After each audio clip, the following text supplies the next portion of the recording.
Okay, let's see if this is working properly. Okay, so audio check. Yes. And switch to this. And yep, there we go. Okay. This should be working now. So yeah, like I said, with the sort of plan for this ahead of time, we're just going to go through a bunch of what if scenarios suggested in the comments on the Asami what if video I did like a week or two ago, and then on some of the related posts to set up this stream. So you can see here, have a big document filled with a lot of different options here. Now, I don't know if we're going to go through every single one of these things, but that's the situation that we have. So we'll get through as many of them as we can, because some of them I think there will be a bit of a like actual discussion to be had. Other ones, it'll just be kind of like, well, it's a completely different series because this happens, and that's really all there is to say. So yeah, again, in the comments, the chat, definitely bring up other suggestions as we go through, of course, but we'll start with some of these ones. So the first two here are the two I used in the thumbnail. So we'll start with the Aang one, I think, because I think this one will actually be quite interesting. So we'll get to that in just a second. But we'll start with, what if Aang never ran away? So this is an interesting one for sure, because it's basically, what if you removed the 100-year time gap in the show and just completely took it out? What if Aang just makes the decision that he's annoyed by what he hears with what the monks want to do, but he actually stays? The way the show interprets this, I think Katara literally says it to Aang, is that you probably would have been killed with the rest of your people if you had stayed. And that's realistically the way it would have probably happened. Aang would have been there when the attack came in, and likely eventually would have been killed or captured, depending on what way you want to go with it. So yes, the Avatar state, I suppose, could have been a determining factor here, but I think with how early everything was for Aang and the fact that the comet is in play, I don't even think the Avatar state would have been enough. So I do think the idea here is that you go for either Aang dies and the cycle goes on to water, and that's the simple thing. You completely remove, like, Aang is gone, or Aang somehow manages to get away and the series sort of happens still, just at the start of the 100-year war era instead of at the end of the 100-year war era. So if he escapes, potentially Gyatso last stand to, help Aang get away. He flees with Appa away from the temple. Maybe you have Momo introduced at this point, so Momo is included in the characters who get away. They still maybe flee to the Southern Water Tribe, which obviously hasn't been hit yet by attacks at this point, and they would, I suppose, be somewhat allied with the Airbenders during this era. So I think that's an option, and you maybe do similar things there of he forms a group with the people there. They realize that the South actually has to play a decent role in all of this, that Aang still needs to be trained. So it's a weird one. The other factor in all of this is obviously that because it's Aang's era, suddenly the likes of, say, Kuzan and Bumi come into play in a little bit of a different way. He has someone who he's friends with in the Fire Nation. He has someone basically around his own age in Omashu. And maybe in this iteration, that's his team avatar, potentially. Maybe it's someone from the Southern Water Tribe, Bumi and Kuzan. Maybe that ends up being Aang's team avatar for this potential early 100-Year War. He survives the initial attack, but is on the run from what's happening. And you have basically what the main series of ATLA actually is, just in the middle of the start of the war. Whereas at least then there's a sense where like a small group traveling around constantly, staying undercover in the middle of the nations trying to defend against the Fire Nation early on in the war. That could actually, I think, work quite well as the series. The other thing that I suppose changes is that I suppose as the series goes on, you realistically deal with the transition from Sozin as the leader to Azula. So realistically, you probably have to wait until maybe a little bit of a time skip, and it's actually Azula newly in power, who is the Fire Lord who Aang eventually has to defeat. But there's no comet threat in place now all of a sudden, because he just has to, somehow find a way to end the war. Now, because it's still early days, there's still most of the Earth Kingdom still fighting, I guess. Both water tribes are still in the war. You technically still have other airbenders out there who escaped. So you can actually have Aang meet other airbenders along the way, which I think is actually quite interesting. So there is actually a lot of good ideas in this, because relating back to, I suppose, the Legends RPG book again, I criticized that book for basically the 100-Year War era because it focused very clearly just on the end of it, which is basically just ATLA era, just before the series. This kind of allows you to do the potential of, kind of in a way, what that could have been. The potential of the start of that era and what's going on. So obviously we know now that the Fire Nation actually struck hard against all of the nations at the start, and this is why no one could really help the air nomads initially. But it definitely creates some interesting dynamics, because it means then Aang literally gets to see the cruelty of the Fire Nation and what they do, how they attack the temples. He potentially sees a lot of people that he knows die, rather than just later in the actual series finding out about it. That does change things for sure. So I still think you can actually roughly keep the same structure of the show. It's just obviously with characters generations kind of before. So that's kind of interesting. I don't really think there's actually too much else to talk about here, because I think realistically that is the way it goes. It's either he is killed and the cycle continues, and then we don't really know what the situation is, because I guess the next water avatar wouldn't necessarily just by default be Korra.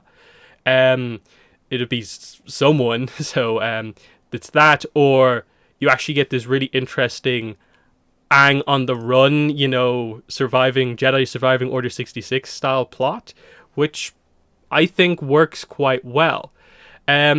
We'll save this one for a little bit later, obviously. So we'll come back to this one a little bit further into the stream, because I think there's a bit to go into there.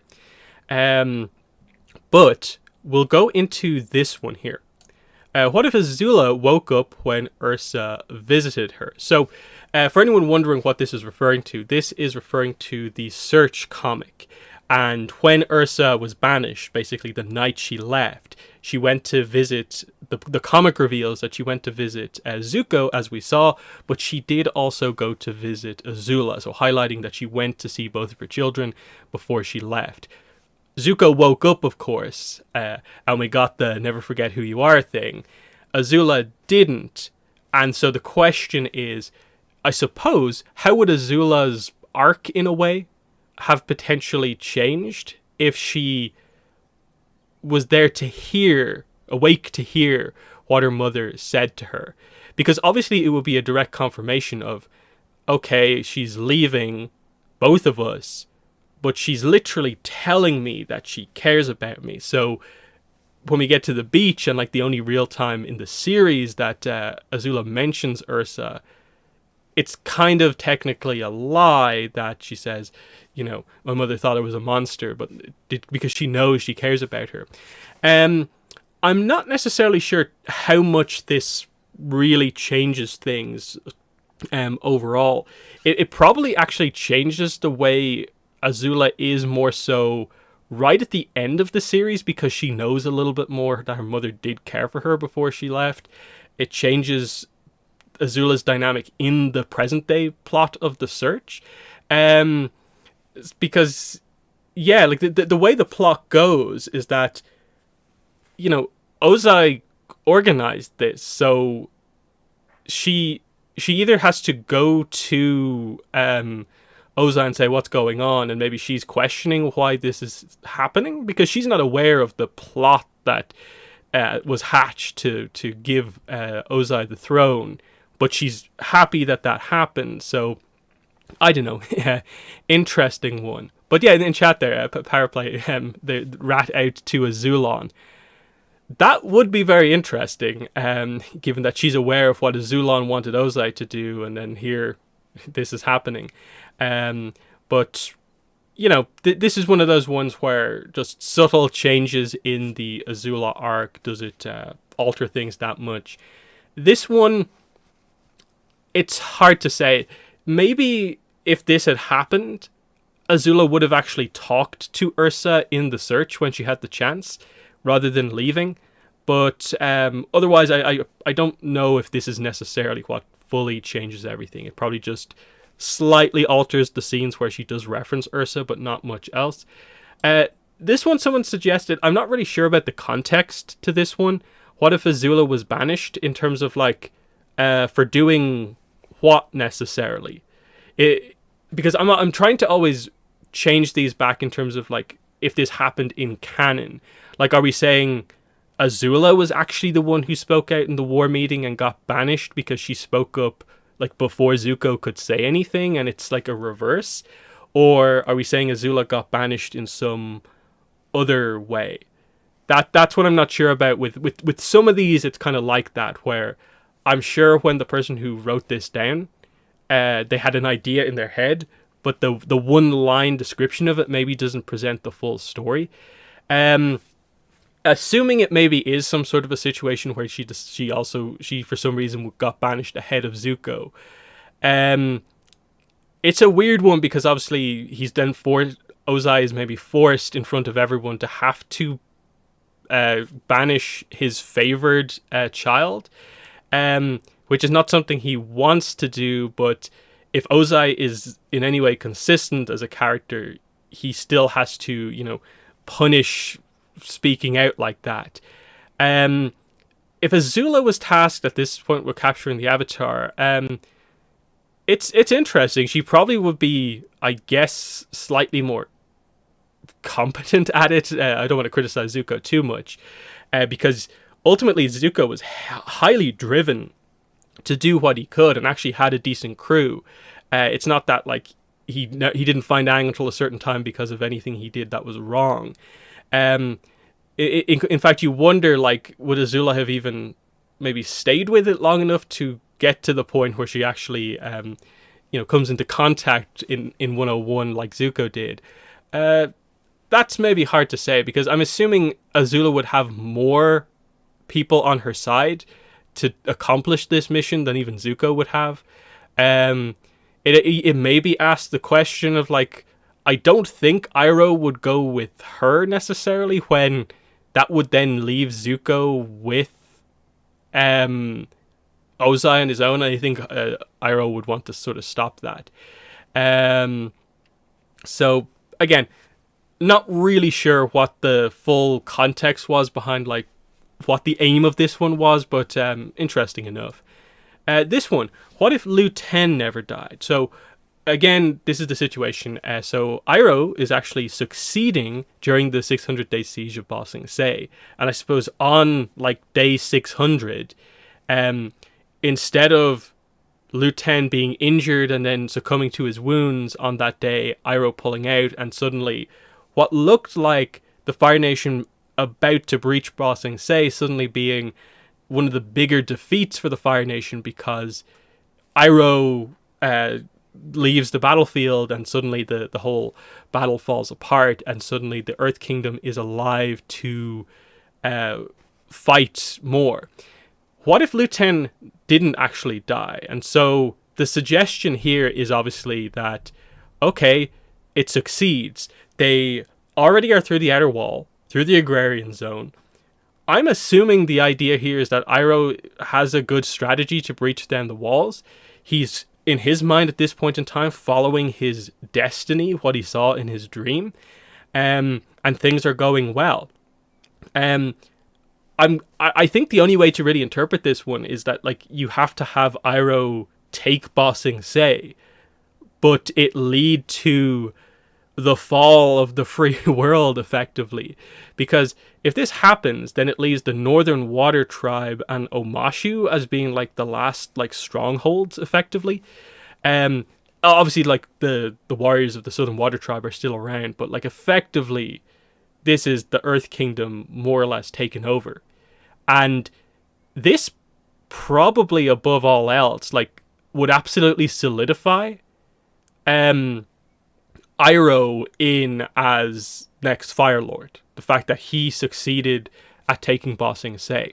So I think that this would ultimately lead to just Iroh being in this really incredible position. Now, the situation with Iroh is complicated by the fact that Iroh is still, as we know, fundamentally a good person. We know when this happens, he is still worthy according to the dragons. He's just misinterpreting his destiny and going down the wrong path, because he's not meant to take Ba Sing Se for the Fire Nation. He's meant to free it later on. So I'm guessing it would just be everything goes right for Iroh, but he gets a little bit of his Zuko moment, but it wasn't me. It wasn't what I wanted in the end. Again, you sort of maybe question what's Ozai doing when all of this is happening, seeing his successful brother become more and more successful while he's doing who knows what. Maybe he would plot to have Lu Ten killed or something like that. But it would, I think, lead Iroh to this position, especially if theoretically, like, their father did happen to just die at some point and Iroh did take the throne. He'd be in a pretty interesting spot where he maybe feels unfulfilled, and then he has his ambitious brother alongside him, scheming all the time. It would leave certainly a situation where Ozai could potentially take the throne from a distracted, maybe slightly weakened Iroh in all of this. Lu Ten obviously then is bumped up to being the crown prince. And you're asking a lot of other questions at this point. It's interesting. The focus here is obviously on Lu Ten. The problem, and I brought this up a lot, is just that Lu Ten, for the most part, is just a character who dies, who happens to be close to Iroh. It's really unfortunate that we don't know anything about what his character is and what's going on. It's really even difficult to read too much into the scenes where Iroh does talk about Lu Ten as such. It seems like, you know, he had a decent relationship, I guess, with, like, Zuko and so on, so I guess he was more on the decent side of things, but you wonder again what actually happened that day. What went wrong that led to overall successful mission suddenly going awry? That's the really interesting thing. But it is interesting. This is actually one where it does fundamentally change the arc, because Lu Ten's death leads to Iroh finding his true path in terms of this is ultimately what leads him to become spiritual, join the White Lotus, and eventually be in a position to help Zuko, which in turn puts him on the path to taking back Ba Sing Se and also his ultimate, I suppose, end goal to open a tea shop. So, you know, this Lu Ten dying creates that path, but you do would he have course corrected even if this situation went differently? it's hard to say, because of course you have that scene where Iroh writes to them, I think, from Ba Sing Se, and it's just like, if we burn it down to the ground first. So there's that element of like, there's a little bit of Fire Nation in him, but again, he is overall considered worthy by the dragons, which is important. Like, that means, I suppose, he is spiritually good as a character, so that's notable. That, I suppose, also effectively answers the question here, which is that, like, I think the only situation where that happens is if Lu Ten doesn't die. So I think these two have to sort of be interpreted together, just because of how we know Ozai actually gets the throne. So otherwise, this is it. I suppose the question with this one is more of, as Fire Lord, what does he then go on to do? Because all of a sudden, if he is Fire Lord, he is not necessarily the person who you would think would, we need to continue the war. Because this is the war that started for, bad reasons, effectively. The Fire Nation just wanting to, spread its prosperity is what they say. But ends up being taking land for resources in the early Roku era, and then, just trying to take over overall. So would Iroh at this point be able to fully see that what the Fire Nation has done so far is wrong? It asks you to question, like, how much does he know about the history, in terms of, we know Sozin changed the history that is thought with regards to, oh no, the air nomads had a military, and we defended, actually. We stopped the potentially evil air nomads from taking over the world. There's a lot with regards to Iroh that we don't know about, like, when does he become sort of fully aware of what isn't and is not sort of correct history in all of this. It's a little bit confusing, but, he seems like the sort of character who would know what's going on, Dragonbone Catacombs, and the reason he's able to sort of direct Zuko to the history is because he was there himself, I suppose. What if Ursa never got banished? This is another one of those ones where it's like, okay, so Ozai is asked by Azula to basically kill your firstborn because you effectively made fun of Iroh for losing his firstborn. And so instead of Ozai's response to Ursa's plan being, you need to be banished to sort of take the fall for this, effectively, what if that doesn't happen? What if she sticks around? That's interesting, because obviously there's a sense, like, reading that like, it doesn't have to go in such a way where Ursa is banished, but Ozai, for the control, I suppose, feels like this is something he has to do. That Ursa all of a sudden would then have this information that, well, Ozai plotted to get the throne through, like, illegal means, and suddenly Ursa is very powerful because she assisted with this, but ultimately Ozai was the one who agreed to go through with it. It would be weird. It would be an oversight from Ozai if he allowed that to happen, I think. But it would place Ursa in a somewhat interesting position where she can actually, I suppose, technically protect herself and Zuko potentially with this information. Ultimately, I'm not sure necessarily how much it changes as such. I think Zuko, for the most part, it doesn't change much up until potentially he gets banished, which we'll get to in a second. Azula, it probably actually changes a decent bit, because suddenly she would still have the, like, opposing parent to Ozai, even though Ozai favors Azula. She would still get that sort of counterpoint from Ursa, basically being, don't be like this, which might keep her from going so far down her path. But it does seem like the general thing is that is just the way Azula was going at this point. But you probably do get to the point where Zuko likely still would speak out at the meeting. The Ozai thing would still happen. It's just, what would Ursa do in the middle of that? And that's probably where she would step in to potentially, stop something from happening. So that is something that's kind of interesting to consider. Um,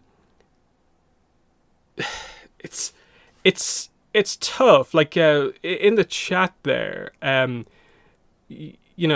like, if Ursa's still around, yeah, Zuko would still speak out. I can see Ursa throwing herself into the line of fire as Ozai is about to deliver the blow. That's one way to do a very emotional thing where, mother sacrifices herself for her child, and that's how you theoretically get rid of Ursa for this potential what if version of the series. She wouldn't want to see that happen. She would do something. Either that, or she'd use the fact that she is in a public place and reveal how Ozai took the throne, and that's a way to sort of create a political situation overall. Let's see, a super chat here, so thanks to Kaito for this. I still don't Ozai's plan to incinerate all the Earth Kingdom at the end of Book 3 finale. It doesn't make any sense at all to do. Yeah, yeah, a little bit of a kind of a side plot here with this one, but it is an interesting one, like the plan. Like, obviously it's Azula brings up the idea of, to counter the idea that the Earth Kingdom will always have hope, you just need to burn it to the ground first, and Ozai actually agrees to that the only way to stop the Earth Kingdom, which have a really strong sense of community together, is to wipe everything out so that they don't have any sense of community. It speaks to the idea that, going back to what we were just talking about a few minutes ago with the whole Lu Ten thing, and what if Iroh and the siege succeeded, Iroh as a general had the potential to actually like win the war through actually just taking Ba Sing Se, whereas it doesn't seem like Ozai really has the strategy in mind to accomplish that himself, because ultimately Ba Sing Se is dealt with in the series through Azula. Now, admittedly, there's a sense where like Ozai sends out Azula to roughly do this, but she does accomplish that completely all on her own. It's obviously the case where like Ozai is not a particularly sophisticated villain, so of course he goes for the very full-on extreme evil plan that is incinerate the Earth Kingdom so that there's nothing to come back from. That way we win the war. Sure, the Earth Kingdom is like barren for generations, but we still win the war. The last holdout is gone. So sure, I suppose it means a lot of the world is damaged, but he gets what he wants. It just speaks to the wild craziness that is Ozai ultimately in all of this. So that's that. Next up, what if Zuko never became good? So again, this is one where like a little bit of context is needed for this, in terms of like at what point are we saying that just fundamentally his banishment completely changes everything about him to the point where there isn't much hope for him. We don't have the sort of a man needs his rest, and at the start of book 2 him slowly beginning to realize there's a different path. Or are we literally in here talking about if he makes the reverse decision in Crossroads of Destiny? Or like he makes the same decision he makes in Crossroads of Destiny, but he doesn't have the reverse arc in book 3. That's, I suppose, the more keeping as much canon as possible. What if he just stays on the Fire Nation side through book 3 and is kind of happy to go along with things, is more accepted back in, and never actually, turns around and fixes things? So obviously the situation that happens is that, he confronts his father and leaves, and actually kind of saves the group from Combustion Man, who he hired in the first place. So there's that. It's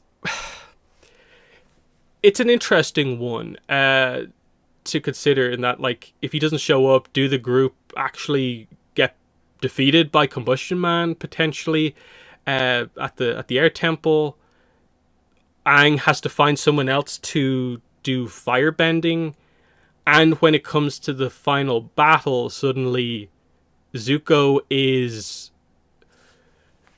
yeah, what position would Zuko play if the group is roughly the same and they kind of maneuver things around in the same way? Um, Zuko, is he just there with Azula? Um, that's interesting. And then yeah, like in chat there, and they also, because of not interacting with Zuko, the gang make the decision to wait until after the comet, not knowing that Ozai actually plans to burn the Earth Kingdom to the ground. So they would suddenly be caught on their heels as Ozai executes that plan and starts burning the Earth Kingdom, and suddenly have to rush into action a little bit unprepared and sort of gather the remaining characters. And then when they finally do, I guess you would still get Aang versus Ozai, but you would probably, at that stage, I suppose, have the airship crew still scramble, but then, like, there's only Katara on her own to potentially face, like, Azula and Zuko. So, I don't know, unless they just have to accept that the Earth Kingdom is lost, and they just confront them in the Fire Nation, and it's the gang versus, like, the royal family. It's a weird one. And then yeah, like this changes a lot of the success from all the field trips. Yeah, so the May turn, the Ty Lee turn doesn't happen. Hakoda's still in prison. Suki's still in prison. This actually does change quite a bit in that there's not as many characters in play, if this is in fact how it goes. So it's interesting, because then the group sort of have to do slightly different things. Do they just hang out until they realize, oh, we're waiting until afterwards, and then they just have to jump into action when they see what Ozai's doing? The question definitely is that, like, obviously they don't know about the coronation necessarily of Azula, so they can't really stop that happening. Zuko, I guess, would have to be okay with his position, just being behind Azula in the line, and his position, I guess, would be there in or around Azula, but no one knows to confront her. So it's probably a situation where the whole airship battle stuff doesn't happen, and it's Aang, Ozai, and then it's the rest of the gang against, like, Azula and Zuko. That actually feels like a decent fight, especially if they maybe do along the way, you do the prison break in a slightly different way, and so you get Suki, Hakoda, and some of the others out in some sort of a slightly different way.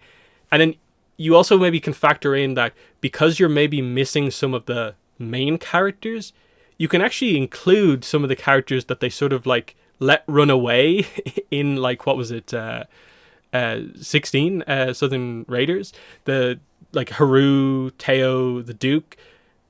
They're just not really used, and they come back at the end, so they can come back around. So there's that as well. Yeah, Iroh is interesting. He would jump into action in some way. It would be a bit more scattered and disorganized, but I assume it would happen eventually. It's an interesting one, like, just how much actually does change with this.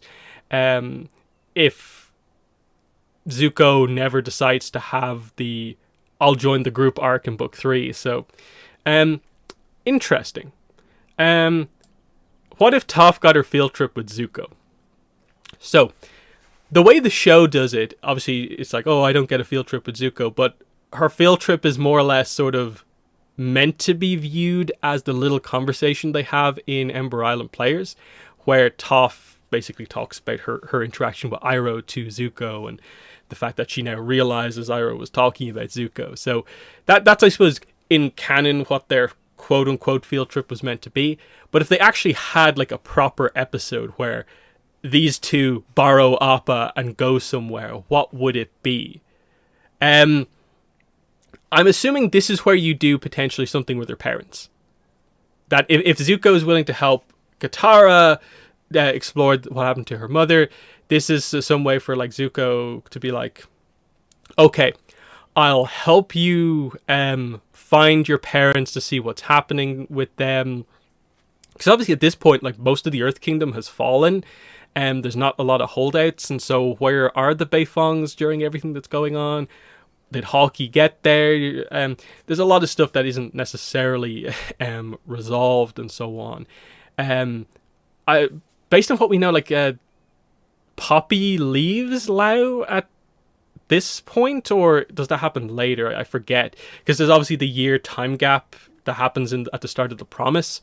I forget the exact details of that, but Poppy does blame Lao partly for what happens with Toph, and so they might be separated at this point. It's unclear, but you know, that seems like potentially the obvious thing to do is Toph and her parents, just because it's an unresolved thing for Toph at this point in the show, and that's really the only thing you have to do as such. Like, you could maybe make the case that she would also maybe want to find where the Earth Rumble guys are held so they can bring them in on the mission, but you know, is she super connected with them? And then also with the what if here, there's also just the potential for the future of what if, like, we finally get another proper Avatar comic and it is Toph needs to go with Zuko somewhere.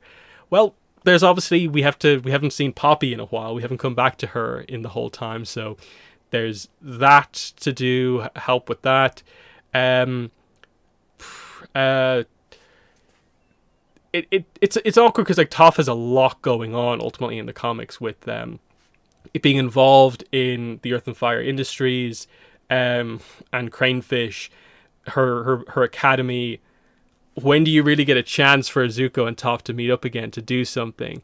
So we'll see what happens. So I don't know. It's a tricky one because they had very clear plots for the rest of the crew, whereas maybe not so much here. In terms of a what if scenario, and say they just did it somewhere, like there was just another book 3 episode, I could maybe see this being the one where they decide, like, okay, we actually need to find Iroh now. And what if they actually had a mission to just search for Iroh together, because I suppose Toph had one of the more significant interactions with Iroh, and so it's more of a she helps Zuko situation, but along the way, you know, we get more of their dynamic because they haven't interacted as much within the group. There's an option. But yeah, Blind Bandit and Blue Spirit team up. That'd be pretty fun. So yeah, that's cool. They do have the two characters with alter egos is quite good. Though Sokka also has some alter egos if you really want to be technical. But yeah, there's some fun with that one. What if Azula actually captured Zuko and Iroh? So I'm assuming this is like the early season 2 stuff in all of this, or just at some point very early there. What if the guard didn't ruin Azula's plan, revealing that they're actually going home as prisoners, and what if she just captured them at that point and I guess brought them back to the Fire Nation? So Zuko and Iroh are back in the Fire Nation early on in book 2. How does that change things? As Zuko has not yet had the arc in the Earth Kingdom to see the full scope of the Fire Nation's impact on the world, so he has to maybe have a little bit of that at home. This might set him back a bit after the whole a man needs his rest situation if he's just immediately captured. And then yeah, because Azula was sent out to capture them, it would definitely, I think, create the situation where Iroh would be brought before Ozai. And it would create probably the big scene that we've all been waiting for, which is to see the brothers actually communicate with each other on screen. That'd probably be the most significant thing that's new that would come out of this dynamic, is that Iroh being properly captured back in the Fire Nation. Now, admittedly, he gets captured anyway, and they still don't have the Ozai scene as such. So it maybe just speaks to the idea that at this point, like, Ozai just doesn't care about Iroh at all. But early, because he specifically asked for them to be captured, I guess, there's maybe more of that option, that because he views them both as traitors, there's that. Would they be executed here? That's an interesting one. Definitely. Probably, potentially. So there's that. There's definitely the option of, like, introduce the boiling rock and actually hold them both there. And what if, that would be really cool, actually. What if, like, Zuko and Iroh work together to do, like, a boiling rock prison escape themselves? Because obviously, over the course of the series, both Iroh and Zuko both end up escaping prisons. So it would be cool if they did it together here, and they got to meet up with, like, Chit Sang and the others. That would work, because that would bring May in early book 2, potentially, because her uncle's the warden. So there's a few connections that actually come into play and work for early book 2 stuff, especially because May is only introduced in early book 2, so there's the option to have them meet in book 2 for, like, the first time in prison and address some of their relationships. She maybe assists them with getting out, and so she actually shows a sense that she's on Zuko's side more so than full on loyal to the Fire Nation. But then you maybe end the episode with Azula gathering her team to like take out Ba Sing Se or whatever. And so you get that kind of mixed allegiances or something like that. That could be quite interesting. Like, it maybe creates a little bit of a different dynamic for May with her introduction. So there's that. What if Ozai killed Aang? And then I think further down the list there is the reverse. What if Aang happened to kill Ozai? So let's actually just do both of these here at the same time. So the whole point of this fight going in is that we address the idea of Aang doesn't want to kill Ozai. And obviously we know that the reverse situation is, war is over effectively if Ozai kills Aang. So if Ozai kills Aang, it's obviously a hugely devastating blow. I'm assuming Aang would die not in the Avatar state. We maybe don't get that far. And in that case, obviously, the cycle would then continue. But it obviously would take like 10 plus years for us to get to the point where we can have a new Avatar again. And realistically, this leads to the Fire Nation full-on winning the war. So we have just a situation where the heroes lose it all in this situation here. They just win. Like, because theoretically, this happens. Now, what's interesting about this is if this battle goes this way, and then it canonically still happens that, like, Katara and Zuko beat Azula. That does create a bit of an interesting situation, but Ozai would just return, and I guess he's so powerful, he would theoretically be able to defeat Zuko and Katara. Now again, I don't know how many characters we're killing off in this, like, dark scenario, but obviously going into the future, it is no more airbenders. That's the main thing that happens. There's no airbenders, but the cycle would still continue in that we would then theoretically still have, I suppose theoretically there's still like 300 years before we get back around to the airbender part of the cycle, which gives time for harmonic convergence to come around and restore airbenders. So it's not that, like, the loss of airbenders just full on, like, destroys things. The problem is obviously if they're able to keep the Avatar cycle, like, active and going all the way up to the point where harmonic convergence happens. If they can do that, obviously the airbenders come back and obviously we can rebuild the cycle and fix things. The problem is any sort of a hope for actually fighting back is kind of gone with everything that's happened here. So it's obviously, this is the dark timeline, I suppose, of things. That what actually happens when the Fire Nation full on wins. They scorch the Earth Kingdom. That would leave the Northern Water Tribe as being the only last sort of bastion of defense in the world. And I think at that point, after already just barely fighting off the attack at the end of Book 1, they would realize we can actually take out the North now.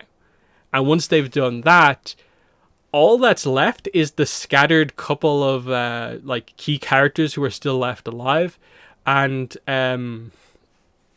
you know, any hope of like kind of rebellion is pretty much all that's left. I think it creates a interesting dynamic if, like, say, Aang dies, but most of the main cast actually survives. So then they go on to look for the next avatar, and as they get older, they train the new avatar to, you know, right the wrongs of what happened here. You know, you could sort of see the way that this could theoretically play out. But obviously for, say, like Katara, that would be a devastating thing to actually happen. But it is an interesting thing of like Water Tribe Avatar next and so on. So very, very interesting. Because yeah, like you still have airbending as you go forward, but obviously a massive loss of balance with no airbenders left. So pretty dark timeline there. As for the reverse one, what if Aang killed Ozai? So the question, I suppose there's two ways of doing this here. One is just like, what if just in the middle of the fight, Ozai happens to mistime a block and Aang just delivers an attack and he sort of almost like accidentally, quote unquote, kills Ozai. There's that, and then there's the situation where he's just in a position to kill Ozai and then just goes for it. There's one where it sort of just happens in the middle of battle, and the other where he purposefully makes the decision that I have to kill him. Either way, what it does is it just creates the situation where the transition to peace is probably just more difficult. If things are already bad in like the comics with, say, the new Ozai society, can you imagine how bad they would be if their guy was actually killed by the Avatar? And especially with the type of character that Aang is, he's not gonna like be able to own that kill like a Kyoshi is. This is going to like tear away at him. It's going to affect him, especially if a lot of people in the Fire Nation are constantly criticizing, protesting what happened. It gets into a part of the idea that Iroh was talking about why effectively, even though it's maybe the other option, why Iroh couldn't fight Ozai, because that would just be viewed as a play for power within the Fire Nation, brother killing a brother. If Aang killed Ozai, the rest of the world would probably justify it, but the people of the Fire Nation and Aang himself would probably be the people who actually really, really dislike what happened there. And it probably would be so devastating for Aang that it would lead to probably a bit of a character shift for him. That you wonder how he would be able to, in a way, like forgive himself for potentially doing something like that.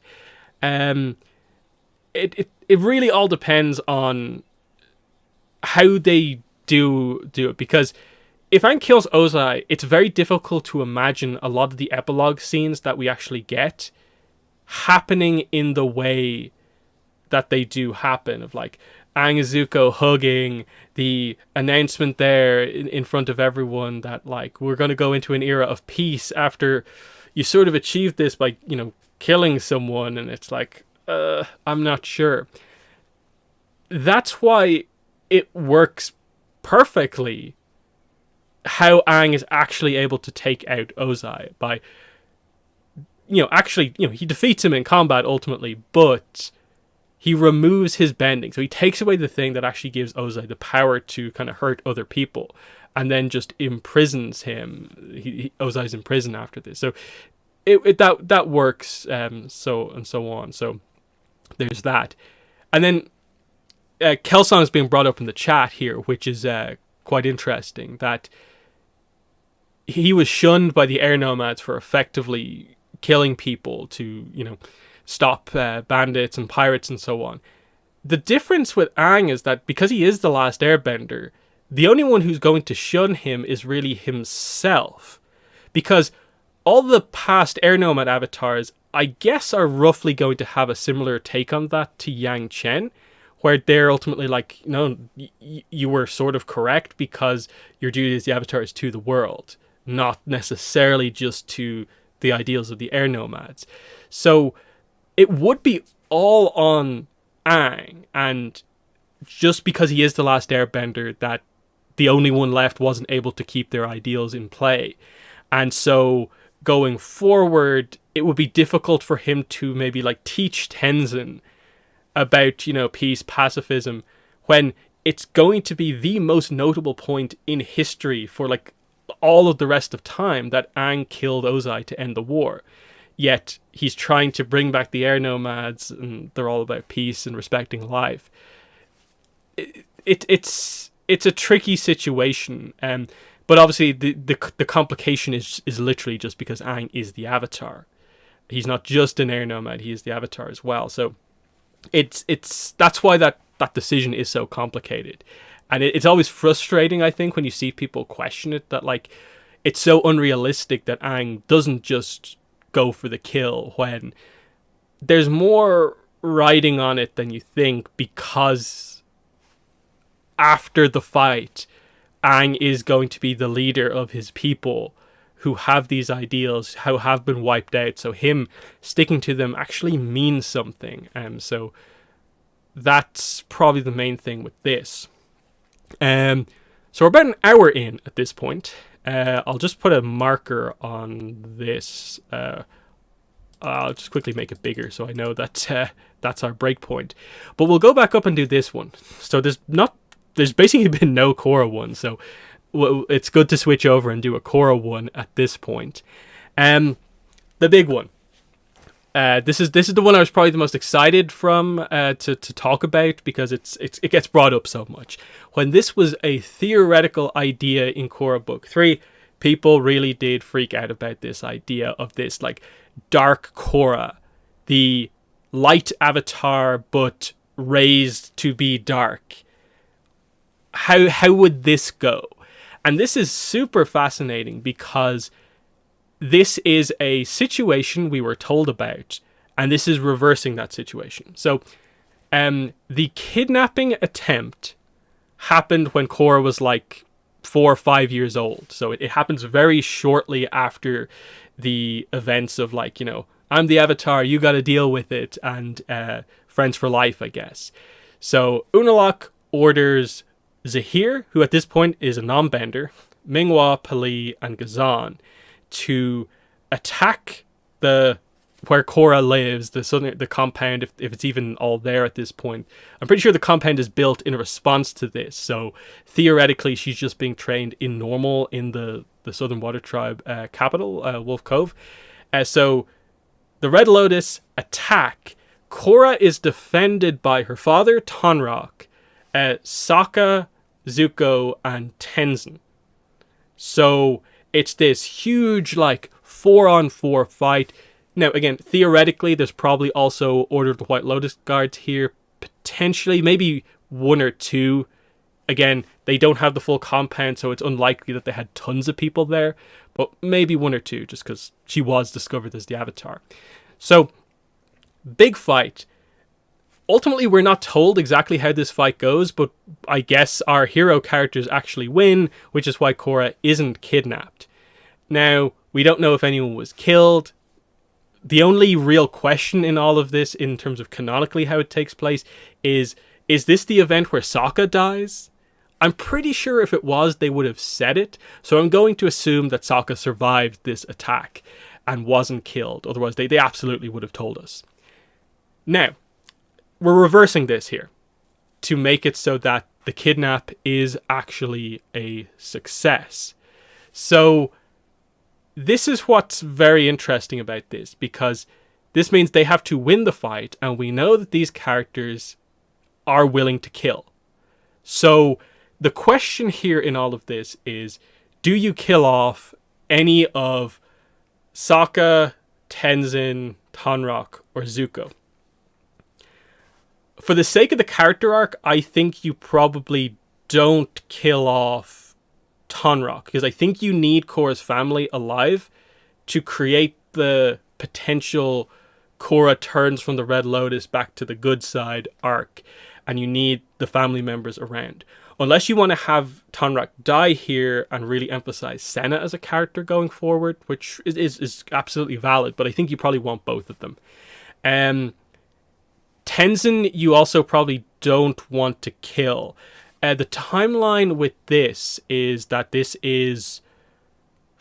If Korra's like 4 or 5, that means it was, 12 years ago. So this would be before Tenzin has any kids, if I remember correctly. So this is Tenzin as Last Airbender. Am I correct? I think that's correct. Either Janora's like just about to be born, or I'm correct and that none of them have been born yet. So this is Last Airbender Tenzin. So theoretically, you probably have to save that. Now, admittedly, you can maybe get around that because Harmonic Convergence is coming up as a way to restore the Airbenders. But again, I think for the sake of this, you probably want to keep Tenzin in play as a character who actually knew Korra when she was younger. Which sort of leaves the idea of like the older characters of like Sokka, Zuko. Do you actually kill off potentially both of them here? Because I think it feels like a little bit like there's no way you can have all the characters survive here in what's meant to be this devastating blow. I feel the Zuko stuff probably is... You probably need that. So, unfortunately, this is probably the scenario where you probably have to go for like the death of Sokka here in all of this. That way it's this unique situation where at least Korra sort of has a connection there, because I guess theoretically Katara is training Korra already, so she knows who Katara is and that Sokka is her brother, and the loss of Sokka would be very significant. So that's definitely an interesting way to do it, of like you end the situation with Sokka dead.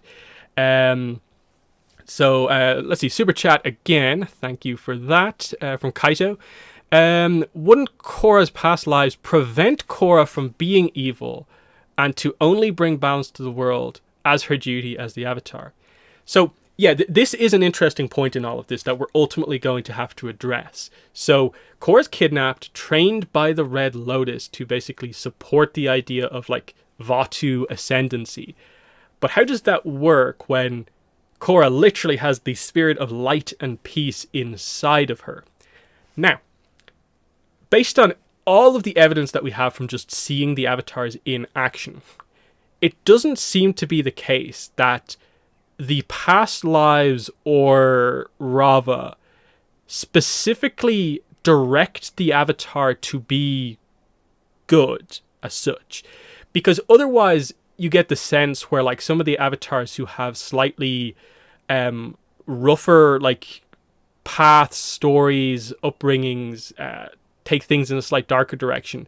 Like maybe Kyoshi even, you kind of feel like if there was that sense of them being pushed by the past lives and Rava to be good, that Kyoshi actually would have maybe turned out a little bit different. So I don't think it's necessarily that sort of control. It's more of a situation where when Korra speaks to the past lives, this is Red Lotus Korra we're talking about here, they probably would criticize what she is doing and highlight that, in my opinion, what you are doing, the situation you are in, is not good. But they fundamentally can't... It's not going to like prevent her from actually ultimately being raised for most of her life by these people.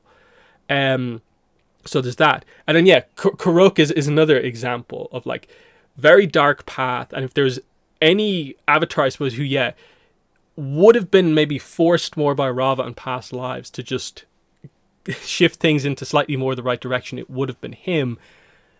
But instead, he was sort of allowed to have those self-destructive moments and have his life end in the way that it actually did.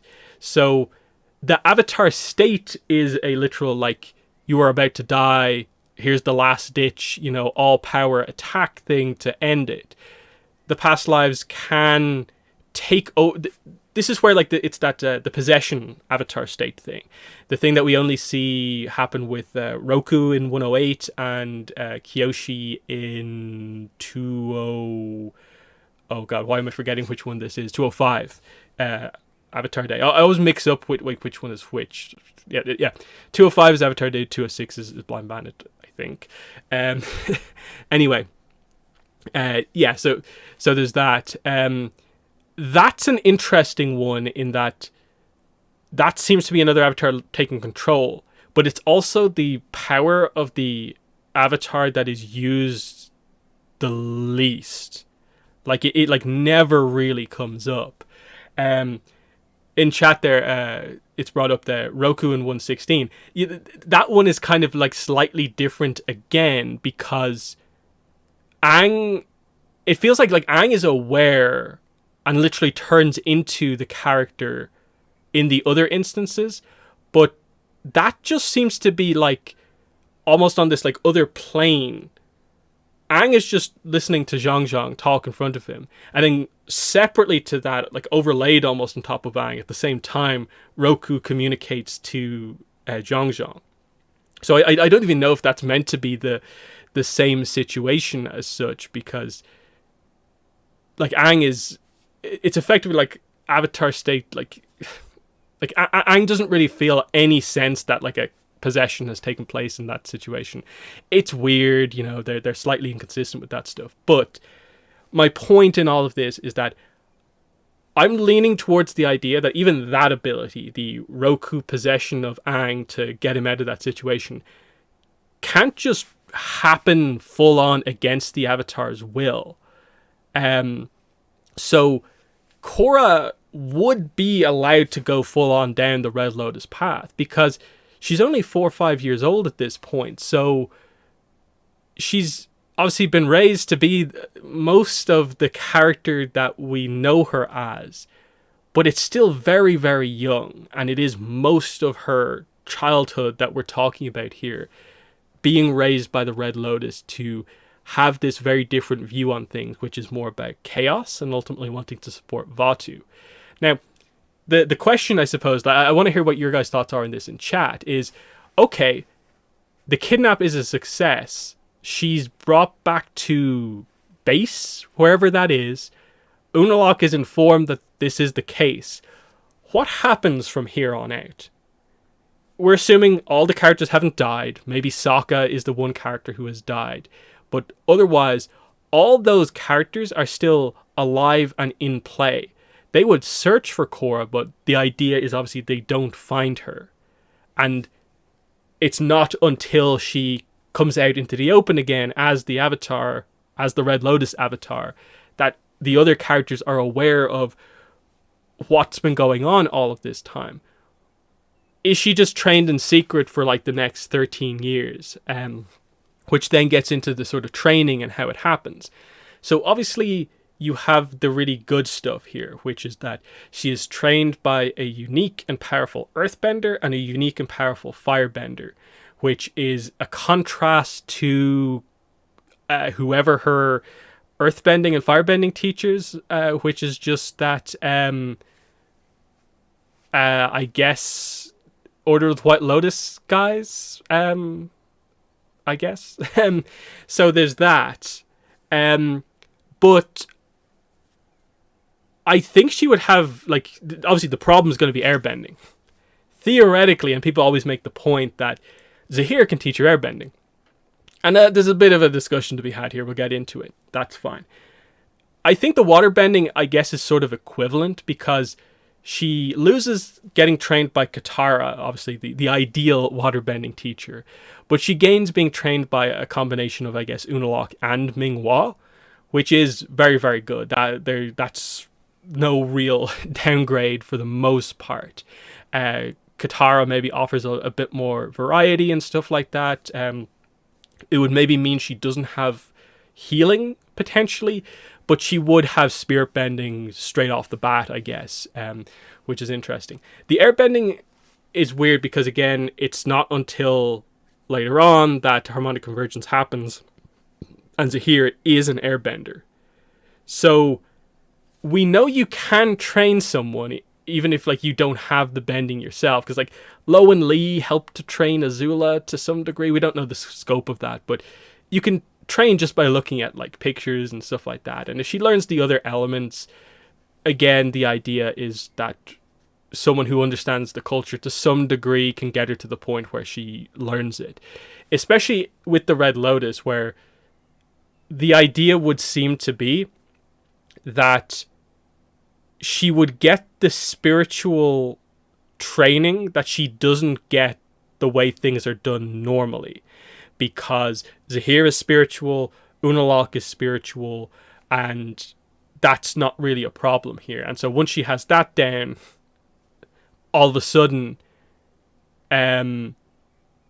airbending is then just another physical martial art for Korra to do, which she is good at. So she would lose the pro-bending stuff that she learns along the way, but have unique styles and approaches and so on. So that's interesting. So interesting. So the big question in all of this, though, is that Korra would be aware, like, the entire time that she has been kidnapped and taken by them. But if they're the people looking after her and she is so young, she just sort of has to go along with this the whole time. But along the way, she has to be brainwashed into the Red Lotus way of thinking. And obviously after like 13 years potentially of that, you come out of this with a character who fundamentally is Red Lotus Korra.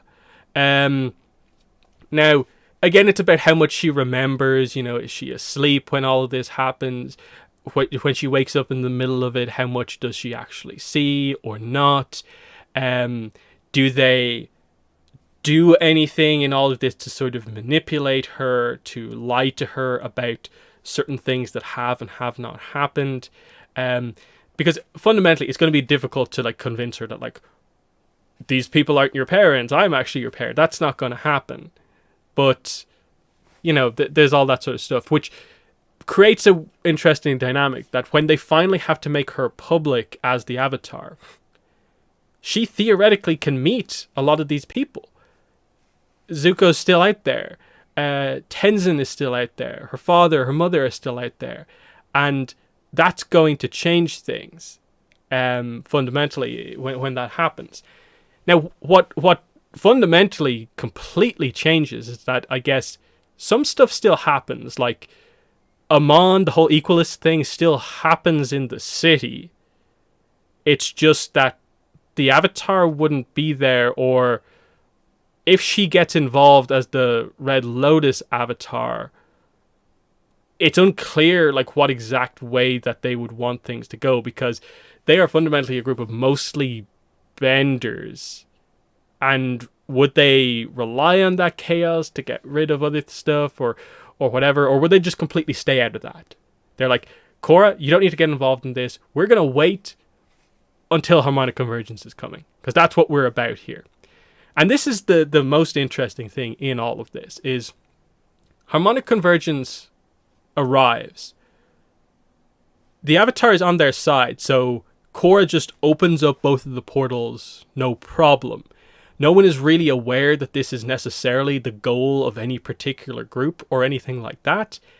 The only issue is obviously she can open the northern portal no problem, because she has easy access to that, because Unalaq is the leader of the north.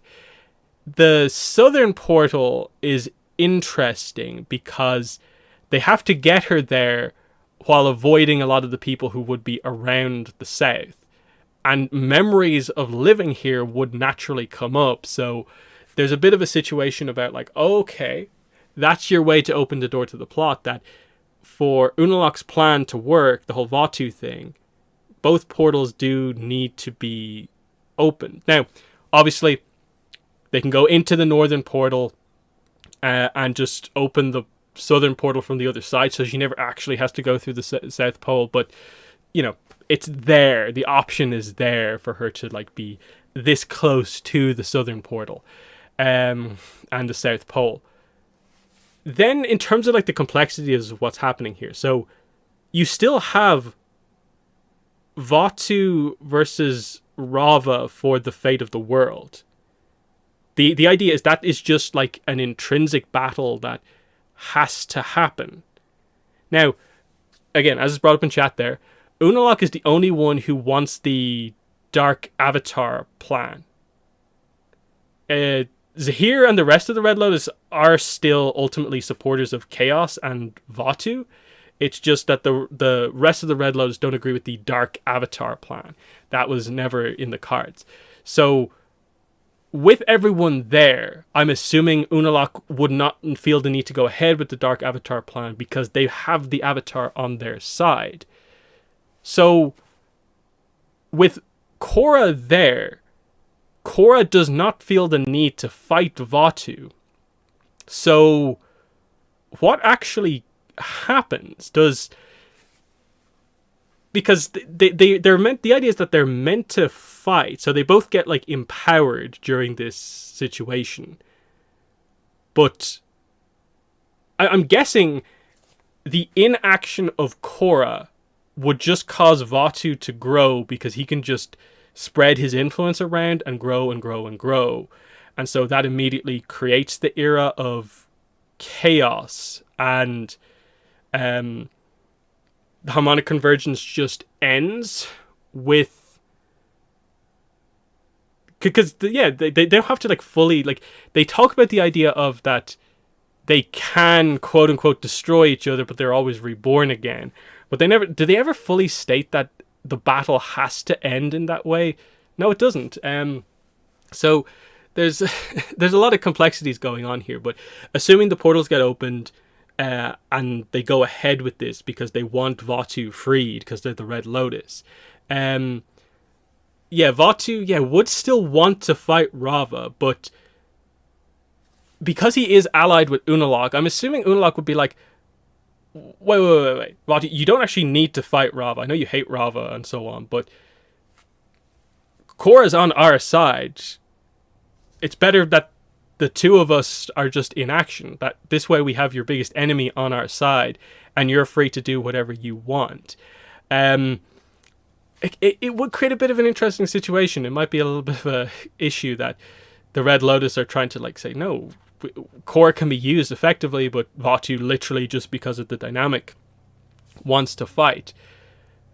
The issue there is just that like none of the characters have information enough to kind of catch on to what's happening. So it feels like that would just kind of play out pretty much as normal without really like alerting anyone. So you would have to have Korra encounter someone along the way and begin to doubt things ahead of this, or something like that. So it's very interesting. I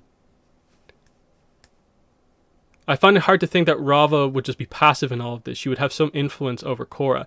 Yeah, this is the interesting point, is that Rava, I'm guessing at this point, during harmonic convergence, Rava would then begin to come out to the forefront. I'm guessing just harmonic convergence would allow that connection right back to the start to come into play. So she's maybe heard in spiritual connections disagreements from past avatars, but here she's getting the direct disagreement from the avatar spirit. Again, I'm guessing this is where you would maybe get the idea of, does Rava, if she fundamentally disagrees with what the avatar is doing, have any opportunity to really control the avatar? Like, can she just force an like avatar state situation and control it herself, even if Korra is not necessarily in risk. It gets into the idea of like, is another potential trigger for the avatar state the idea that the avatar is about to walk down a path that is too dark. I think there's a sense where like there is a fundamental freedom for the avatar, the human aspect of the avatar, to be that. Yeah, like that. That's another good point. Is that like what Vaatu does to Unalaq as the Dark Avatar? He like basically completely takes over him, and effectively like destroys Unalaq, and that like Unalaq feels like he's non-existent in that entity. So Raava, I guess theoretically, does have the same ability to do that if she needs to. Now it's maybe unclear how that works with, say, Korra, when there's all these other past lives in the middle of this that are also part of the situation. And we don't really know what that even like looks like as such. It's very complicated. Raava seems to lean in the direction of like, you know, allow the avatar free will to make mistakes. So Karuk can be viewed as more or less like almost like a failure of an avatar and do all these wrong things. Kyoshi can be more of a brutal avatar in some ways. So I don't know. This is obviously taking it to the absolute extreme of if an avatar wanted chaos, like the exact opposite of what Raava is, would they step in and stop that? I disagree with the idea that like there should be like a fundamental like ingrained thing that no reincarnation of one can ever like go bad. But I'm somewhat okay and into the idea that Raava / past lives, some use of the powers can, you know, take over or stop Korra from doing something fundamentally. So there's a lot of interesting things again, and then yeah, you get into the other side of this, less talking about powers but just the situation. She's been raised in a certain way, but she obviously has to be lied to be kept in line. Now she'd come out of this at the end mostly supporting, I guess, the Red Lotus ideals, but having some questions. And yeah, the truth being brought to the forefront will be interesting. For example, like she goes into the Tree of Time and suddenly sees like the full context for maybe everything that happened. That would open her mind to what's going on here and potentially create a situation where she leaves the Red Lotus before anything crazy goes on with Vaatu. Again, we're getting very complicated at this point in everything that goes on. The question is then like incorporating a lot of the other characters in. I'm guessing her father would eventually come across the idea like, oh, Korra's been spotted again, and that would bring the likes of Tenzin and Zuko and all back into play. It's very difficult to maybe come up with a scenario that's not just completely new for like how she maybe forms her own team avatar and that sort of thing. But you know, it's interesting. So there we go. I don't know, like it's definitely one of the more in-depth ones, for sure. The Red Lotus kidnapping and training her. Like in terms of like her skill set, I suppose, like going back to that for a second, it would theoretically, based on how the Red Lotus are, it would mean she would have a slightly more like lethal skill set and have the inclination to actually use it like the Red Lotus. So she's a little bit more of a kind of like almost assassin-like character, I guess, like the Red Lotus kind of are. So changing that around would create a bit of an interesting situation. And then, yeah, would the others know harmonic convergence is coming? It seemed like only Unalaq in the show. Yeah, based on what we see, it is like, yeah, Unalaq, the Bonte tribe know it's coming as well. Now, how do they, who do they contact about it? Like, they're lucky that Korra washes up on their island and they can tell the Avatar and that's their job done. Otherwise, who do they tell is the interesting thing.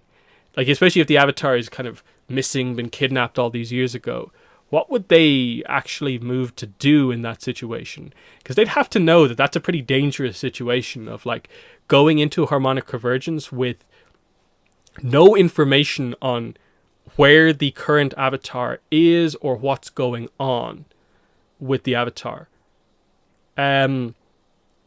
It's interesting. Now, obviously from their perspective, they'd be like, someone check the portals. I assume that would probably be the first thing that they do. Is like, okay, we don't know where Korra is, but people in the south, people in the north, check the spear portals. Are they still inactive? That way they'd know that, okay, it will just pass with them closed, but if they're open, we got to go and do something because Vaatu could be freed because of what's happening here. So very, very interesting situation here with that one. So yeah, let's we'll move on here. We spent I think a decent amount of time on this one. It would take, again, you're fundamentally like altering a lot about what's going on here, because just one final point, I suppose, more in like Korra's like personality, is that the way she's presented throughout basically all of book 1 to 4 is that she is the, skilled but inexperienced in like a like world sense Avatar, who has to jump into the middle of some crazy situations without necessarily the nuanced opinions to kind of get it done, and has to learn on the job, react to a lot of issues that are happening. Red Lotus Korra would be a fundamentally different character, because she would come in with a spirituality, have the proper spiritual training. She, I suppose, would be more informed about what's going on in the world. Again, it depends on what exactly the Red Lotus want to do with her as the Avatar. Or they like, because they oppose the Order of the White Lotus and they want the Avatar to be used in a specific way rather than what the Order of the White Lotus are using the Avatar. It really depends on, like, do they just want to keep her secret to enact the plan with Vaatu, or do they actually want to do something with Korra as the Avatar? If they do, then they would keep her, she would be aware of everything that was going on in the world and all the issues that are in play, and maybe actually have knowledge to actually fix that. So it's kind of like a more wise Korra you're coming in with, but with more extreme views on things, and that she'd be against world leaders, I guess. Though there's maybe a slight sense of that being more of like Zahir's philosophy rather than what the overall Red Lotus full-on feel. Again, it's unclear if, like, say, Unalaq still agrees with that, but is a world leader because he has to use that position that he has for the political success of the group and so on. But again, it's it's a bit of a weird one. So yeah, that's the thing. And so if you're doing an arc where Korra like goes against the Red Lotus, you have to sort of show where she would get a different perspective from, because it's maybe a little bit of a stretch to assume there's all this, like, the Korra that we know is there just from the first, like, 4.5 years of her normal life. So you have to have her interact with other characters who show her a different way. And that's about, like, if you were doing this arc, who are those characters who actually teach her that? And that's kind of the interesting point of this. Question in the chat there. Would Korra have lava bending or no? My take on this is that no, she wouldn't. But in the Avatar state, she would. At least, like, again, with what we know about lava bending now, it is a rare technique that you have to be born with the ability to use. So her merely having Ghazan as her earthbending teacher wouldn't necessarily mean that she can just do it straight away. There's a difference with, say, how her learning metal bending from Su, because metal bending is stated to just be a technique that if you're skilled enough, you can do it, whereas there's more of a, you need the latent ability to do it as such. Again, I've discussed this in the previous stream, the idea of what does it mean to have that like latent ability? Is it that you have a lava bending gene in you that no other earthbender has? Or is it just that you're born naturally super powerful, more powerful than your typical earthbender, and because of that, you have access to lava bending? And so it's more of just a, when you hit a certain level of earthbending power, lava bending is open to you, and so that level is a level that not many earthbenders meet. Again, there's nuance to that, but my general opinion with Korra, based on presentation, is she can't learn lava bending normally. But in the Avatar state, it seems like she should have access to it if the whole power of the past lives channeled through you actually works the way we think it does. Just because we've seen Zito can do it, Kyoshi can do it, Roku can do it, and it seems to be more of a Avatar state style thing. But anyway, that's that. Now we'll move on. What if Katara did happen to kill Yon Rha? So, okay, what if Katara killed Yon Rha? What if Aang's advice was not quite able to, get through to her? What if she just couldn't let him away with what he did to Kaya? It's an interesting one, because all of a sudden Katara has killed someone. She's got the revenge that she wants, but what happened, and I suppose what happened in canon still happens. She still views him as being this pathetic person who was effectively defenseless in front of her, and she still killed him. And I think for Zuko as well, it would suddenly hit on Zuko that, ooh, I've just enabled Katara to do this. I know this was sort of the aim in a way, but I'm not sure if I've done the right thing here. So I think there'd be like conflict on like both sides here, especially when they return back and have to tell Aang that they went through with it. It's one of those things where I think in the same way that sort of the legacy of bloodbending is something that sort of seems to live on with her, and she does everything she can to sort of stop it from being a thing. I do think it would just live on with her, the death of Yon Rha, that in a way, she gets her closure, but does she? Because that closure in a way just turns into like, I killed someone. So it's, oh yeah, like my mom died to protect me, and now I've killed someone because of that. And it's that, again, it's like what Aang says. It's like, the two-headed rat viper or whatever it was. You're hurting yourself as you're doing it. It's one of those ones, like, fundamentally, would it change that much? Like, does Katara's arc for the rest of the book go all that differently because this happened? I'm not sure. I don't think it would maybe change too much. It would change a bit of the dynamic of like Zuko suddenly revealing to Aang, well, what are you going to do when you face Ozai? And then Aang goes into the fight with Ozai kind of being like, well, if Katara went through with it on her side of things, does it make him realize maybe I should do it because she was willing to do it? Or does it make him more double down on, no, I can't do it because I have to show Katara that that was not the right way to do it? There's some interesting things here in that, like, does that change maybe Aang's view on Katara, that she would go through with it? And then, yeah, that's the really, really interesting point in chat there. Would Katara coming out of this still forgive Zuko? given that the whole build up to that is that I took Aang's advice to a certain degree, but I didn't forgive him like you told me to, but I do forgive you, Zuko. Now she has killed Yon Rha, hasn't forgiven him.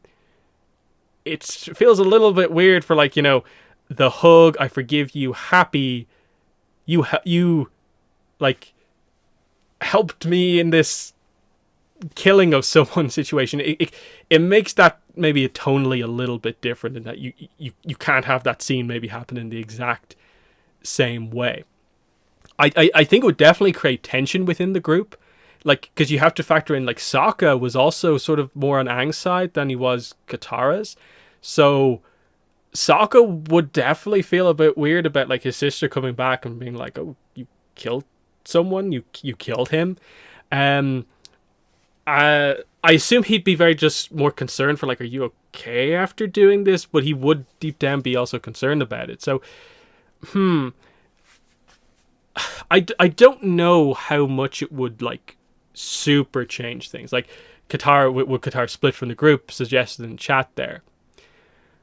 I'm not sure, because it's very much like this thing of, like, this is Katara finally getting the chance to deal with this very, very personal issue to her. I'm not sure if she would then, after dealing with it here, let that get in the way of, like, we're days away from the comet and dealing with that, so create lots more drama about it. So interesting. Definitely an odd one with this.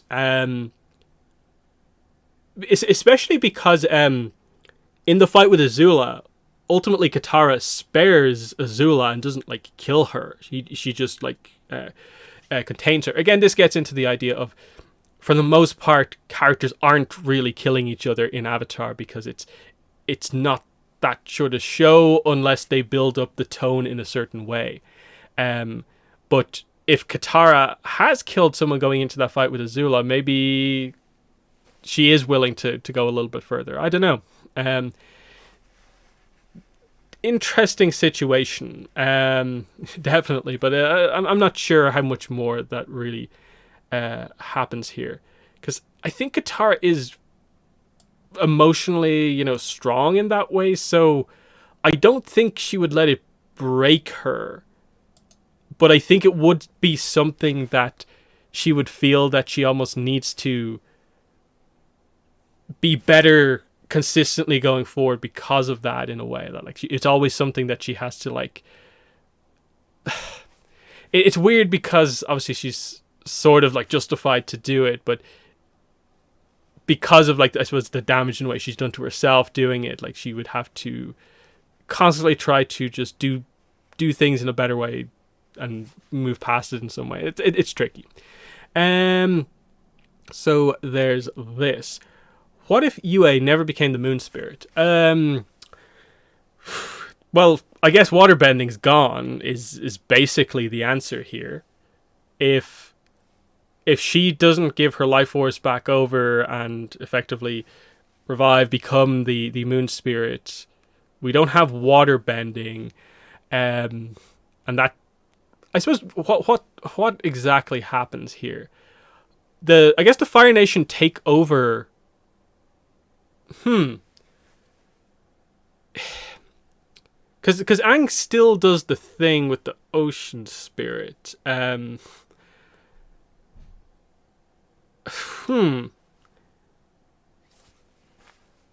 I guess it just means the water tribe is vulnerable in the aftermath of this. Like, because they would still win the day, roughly, because everything else would still roughly happen. It's just that they go on into book 2 with the idea that just the water tribes are fundamentally weak, and there doesn't seem to be any way to get water bending back. We're down an entire element that Aang has just learned as well. So he's learned one but lost one. I don't know. It's this is one of those ones where it just kind of feels like the answer to this is just that we're down waterbending, and it's about just how waterbending affects the series. And then obviously like Yue never appears to Aang in like 301. It's tricky. And then yeah, spirits never truly die. So like this gets into the idea of like early Avatar stuff with spirits and versus where they went with it later on. And this just feels like one of those things where Yue's sacrifice is meant to be super important here because it was the only way to keep the moon spirit active. But then we later learn that even if a spirit takes on a mortal form, they should still be able to just be reborn through a change in form. Now, it gets complicated with specifically the moon spirit because the moon is still a celestial object like in the sky. It's not that the spirit is the moon.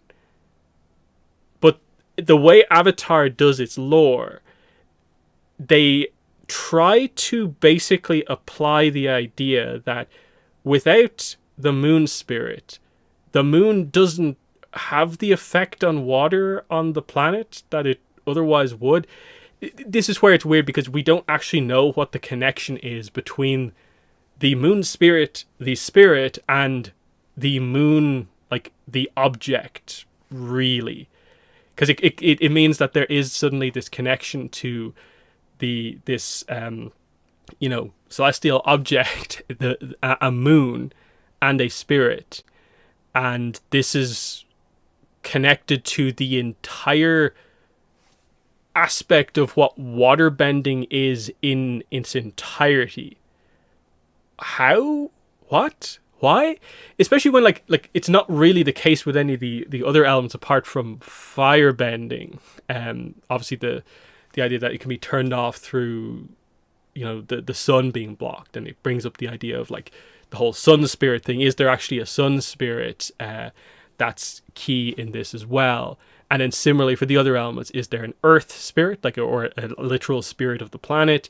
And is there an air spirit to facilitate those being the case? It's confusing for sure, because obviously when we see it, it's like they do the color thing, obviously, but it's not that when the moon spirit is killed, the moon just full on disappears. The moon is still there. It's just not like active. So I don't really know what the situation is. Maybe because the moon spirit is a very powerful spirit, there is a certain amount of time that it takes for like the spirit to like regenerate. Time that like the world would go out of imbalance if that were to happen. I do fundamentally think it's just one of those ones where it's cool, and most of the time we never really question it, but when you go into the details on it, it feels weird that waterbending is like has all these complexities to it and is linked to this one spirit and all that sort of stuff. But it feels right the way it works, even if there's some weirdness going on. Maybe Sun and Moon are connected similar to Raava and Vatu, like they both exist and are connected. That there's definitely some sense of that.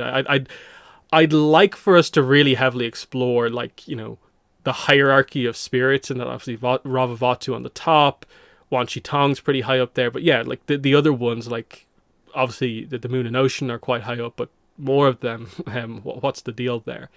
But we don't want to go into like the whole how exactly it works with regards to the whole spirituality thing and the planets and so on, and why does a spiritual event that actually takes place on like Earth, Avatar Earth, rely on like all of the other planets being in alignment? And then is it specifically the case that like the spirit world is connected to literally the physical planet of Earth, or like is there a separate spirit world on each of the other planets?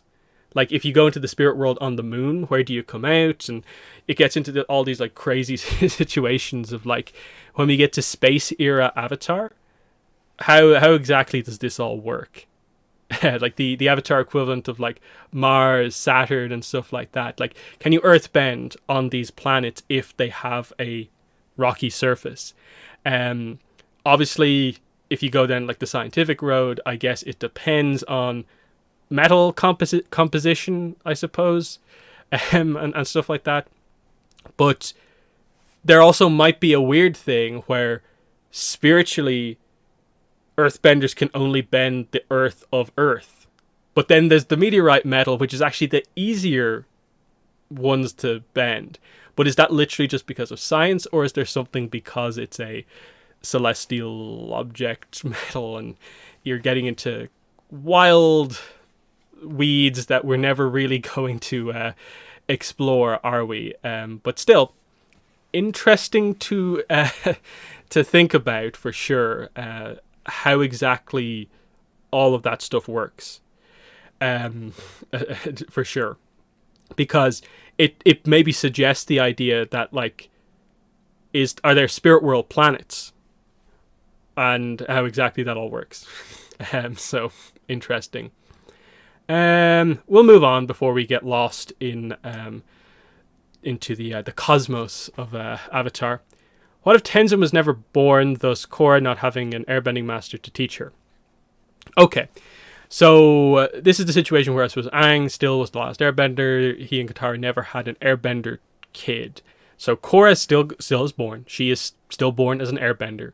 It's just that there's no one to teach her as such. Again, I think we roughly covered the idea that you can still learn an element without there being a practitioner of that element around, because fundamentally it is a philosophy that you could theoretically learn from like a book, and then the actual martial arts form, again, you can learn from scrolls and books and that sort of thing.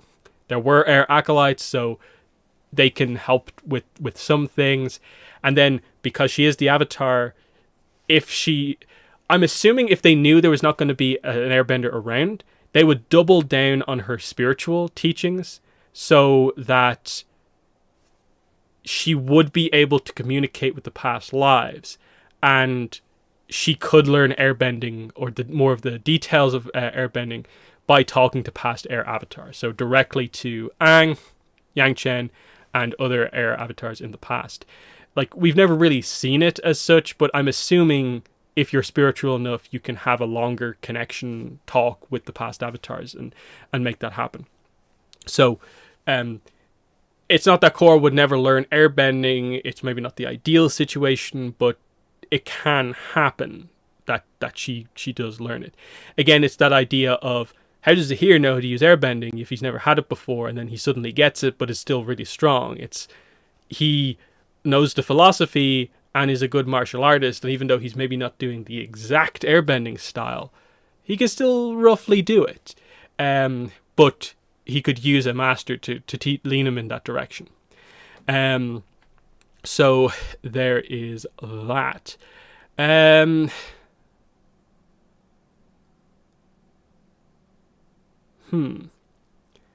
Let's see. Tenzin was never born. Are we saying there's no Tenzin or no kids at all? Bumi and Kaya's kids could be airbenders. Yeah, like like obviously just literally just the first point here of like less focusing on Korra airbending and her training, of just like, if Tenzin was never born, like what would change? Obviously we'd have no air kids, as mentioned in chat there. It would probably mean Bumi and Kaya would maybe turn out slightly differently just because of that whole dynamic. But otherwise, it's just a situation where like the world would still be sort of out of balance, not having any airbenders around. Harmonic convergence, I'm guessing, would still bring airbenders back. And so that sort of resolves itself eventually over time. Now, obviously, again, it's more tricky because you technically still are in an era where you don't have like an airbending master as such. But again, through Korra, you can fix that for the most part. Next, what if Yoon never turned evil after Jianzhu abandoned him and Kyoshi turned out to be the real Avatar? So, yeah, this one's very, very interesting. So,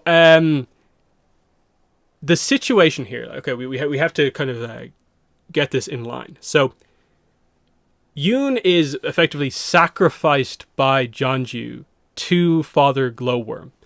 He is presumed dead in the first book, but then we find out he goes into the spirit world, he fights Father Glowworm, beats him, consumes him, becomes more powerful, and comes back as the villain effectively in the second book. So what we're talking about here is, what if Yoon, after being basically transferred into the spirit world and left confronted with Father Glowworm, what if he doesn't take the approach of wanting revenge against Jianzhu and just being lost in that, abandonment of, I'm not the Avatar, my change in circumstances were informed by, I was the Avatar, now I'm the false Avatar, I'm nothing. What if he managed to somehow accept all of that? Now, there's a few complicated situations here. At least in my reading of it, it feels like he does tap into some of his emotions over what's happening here to be powerful enough to defeat Glowworm in the first place. So if he's content and sort of accepting of it, does he find the strength to be able to defeat Glowworm? Obviously, the potential is there within him to actually accomplish that. But can he tap into it moments after this without relying on the more anger, rage, and stuff like that? Potentially. But assuming he does, he gets out of it.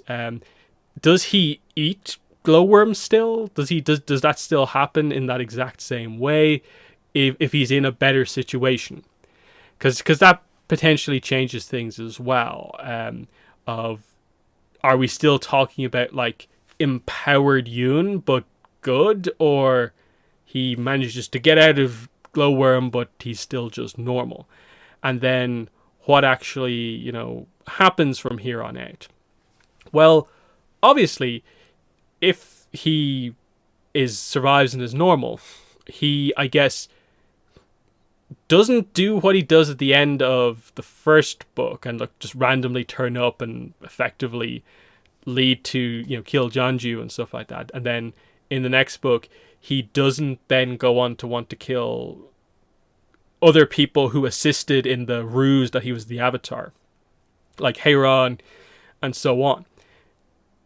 The characters, once they find him, once he finds his way back to them, I guess just becomes part of the team.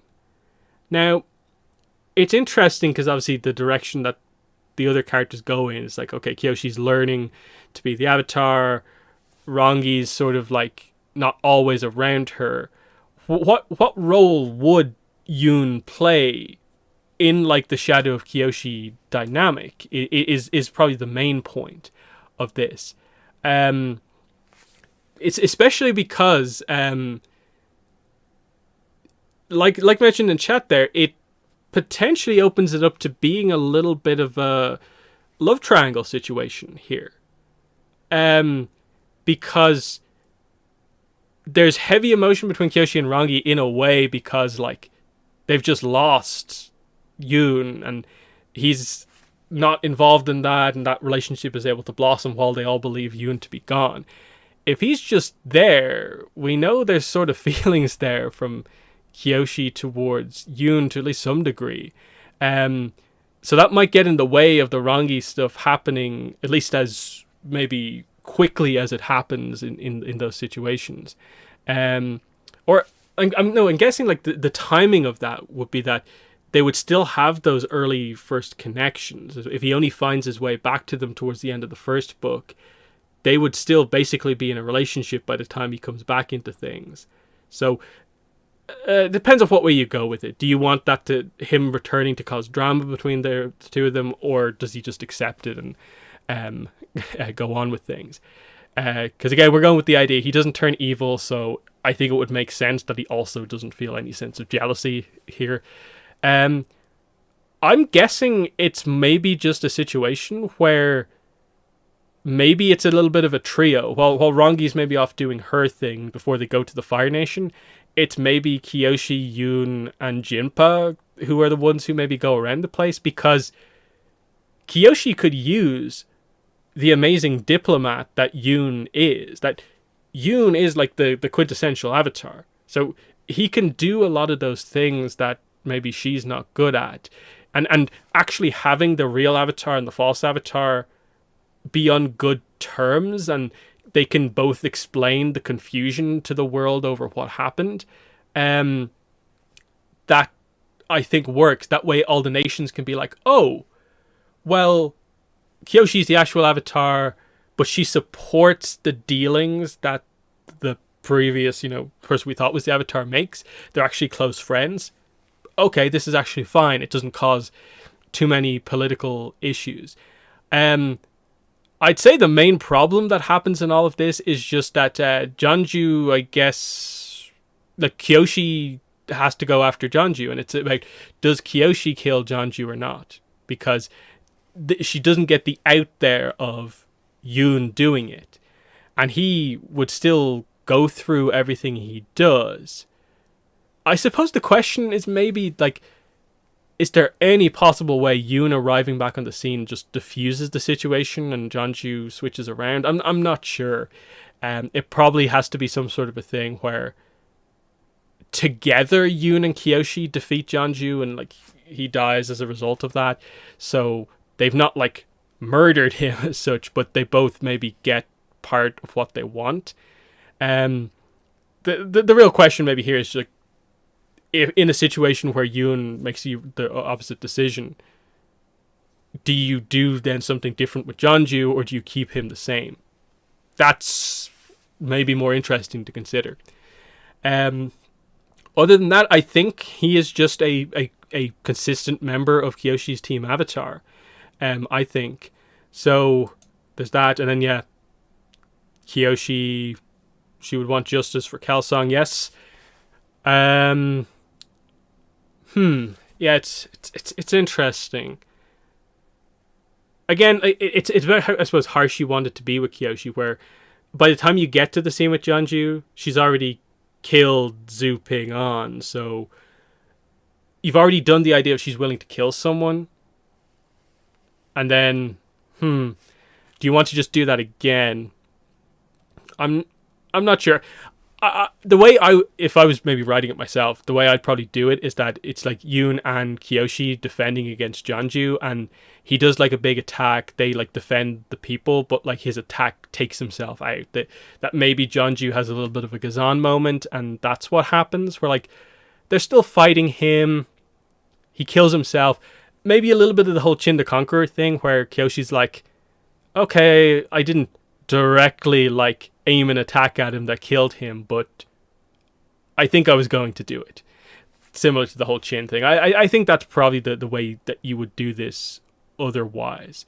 Where like you would do it that Yoon and Kyoshi both have reasons to want to murder Jianzhu, but they actually don't do it in that exact way. They don't frame it as tonally that extreme. What if Mako and Bolin never met Toza and stayed connected to the triads? Book 1 would have to be altered without the pro bending, but it could open up more of a triad versus equalist plotline in there. Okay, so this is quite interesting. You remove all the pro bending stuff, and all of a sudden, Korra, I suppose, would have to meet the brothers in maybe a different way, but they're more connected to the triads. I'm guessing what you do is you make the arc here of through meeting Korra, they get their out from the triads. I assume you would keep canonically they're mainly running numbers, but if you are keeping it that they don't meet Toza, maybe they move up to the point where this is them on security. Toza is the trainer guy in the pro bending arena who was a previous pro bender star, so you mainly see him in like the very early episodes of Korra Book 1, and also Republic City Hustle, the webcomic thing. So the idea is that he helped the brothers, and it's through him they have their the place where they live above the pro bending arena. So if they never met him, obviously I guess this would mean they'd be living in wherever the triads live, I guess somewhere in the city. The turf war would still happen, but Mako's now involved in it as well. Korra would want to stop a potential turf war from happening. The Equalists still come in and try to take out the triads. You could still do this thing where maybe somehow Bolin gets captured. Korra meets up with Mako and realizes that, oh, not all triads are just out and out criminal, evil people, and that she can help people get out of being a triad. That's maybe one thing to do here. Because otherwise, yeah, the triads are kind of just like, they're the criminal, they're the bad benders, and we need to change that. This is one of those ones where, like, this one actually maybe surprisingly doesn't change as much as you'd maybe think it does. So it would really just be more on Korra having to accept, like, wait, you're criminals, what? And then realized, oh, no, there's more nuance to it than that. And they might even get into the idea of this being Korra learning in a way. All the villains that she faces, there's nuance to all of them. If someone like a Mako and a Bolin can end up in this situation, nearly all of them are going to have a story like that. That's interesting to consider. And then there's the airbending stuff. Would Korra even leave Pro-bending Island? What was I about to say there? Air Temple Island without pro-bending. Yeah, that's interesting, because pro-bending still exists. Korra would still be interested in it. It's just that Mako and Bolin wouldn't be her connection to it. So she theoretically wouldn't meet any of the stars. She'd just go to the arena, see matches, and then maybe on the way back encounter triads. The question is obviously like, okay, then how does she adapt to the airbending style stuff without participating in pro bending and learning its unique style? I think you could do some sort of a maybe transition thing of like her just meeting Mako and Bolin and seeing them and the way they fight and having a more modern style that isn't the super traditional style. She just learned sort of like maybe street style bending, which is similar, and they play with it that way. But I don't know. Again, this is one of those ones where like, yeah, pro bending's a little bit more incorporated into things than you maybe think, but it maybe doesn't change as much overall. Because yeah, there's the whole sponsorship of the pro bending team, and that's how like Asami meets a lot of the characters and so on. Because Asami is a pro bending fan, so that's how like a lot of those connections happen. But because Mako and Bolin are sort of famous, which is how it happens. And again, it's more subtle how a lot of that stuff happens. The last one I have listed down for now is what if Unalaq hadn't set up his brother to get banished? Could there be a new dynamic where Tonraq is chief and Unalaq is more of an underdog? This technically prevents Korra from existing, I suppose, yeah. But the Avatar would still be born at like in or around the time and so on. So yeah, there's still the potential here that like, in a way, Tonraq, even up in the north, could technically still have Korra. It's just slightly changed. I don't know. But yeah, what if that incident in the past didn't happen, which basically changed the Northern Water Tribe kind of hierarchy? What if Tonraq remained chief, Unalaq didn't get that position? What happens? This is interesting because, again, Unalaq is Red Lotus. So he is plotting. He sort of needs that power to accomplish things. His aim is that he wants the world to be more spiritual. And with Tonraq in charge of the North, that is a bad sign for northern spirituality because Tonraq is not spiritual. He doesn't really respect the spirits. Unalaq does. I think this whole thing is probably he would still try to undermine Tonraq at all times to try and get him out and maybe organize a different situation to get him banished. With Tonraq, he, I suppose, never has that moment where he realizes he has like done brash actions, and he never changes. So I guess you just have a flawed northern leader. And again, a lot depends on, do you still commit to the idea that Tonraq has the Avatar as his child, or is the Avatar born down south, or what? It's an interesting one to see which direction like this would go and how the Avatar plays into it, because if the Avatar is just born in the Northern Water Tribe, unrelated to the family, Unalaq's plan is still ultimately, I guess, to capture the Avatar at some point, get the Avatar on side so that the Vatu plan can happen. So the focus of these two would still be ultimately on an Avatar, in that Tonraq would still want a child born in, I guess, either tribe, even if the Avatar is born down south. He, as the leader of both water tribes, would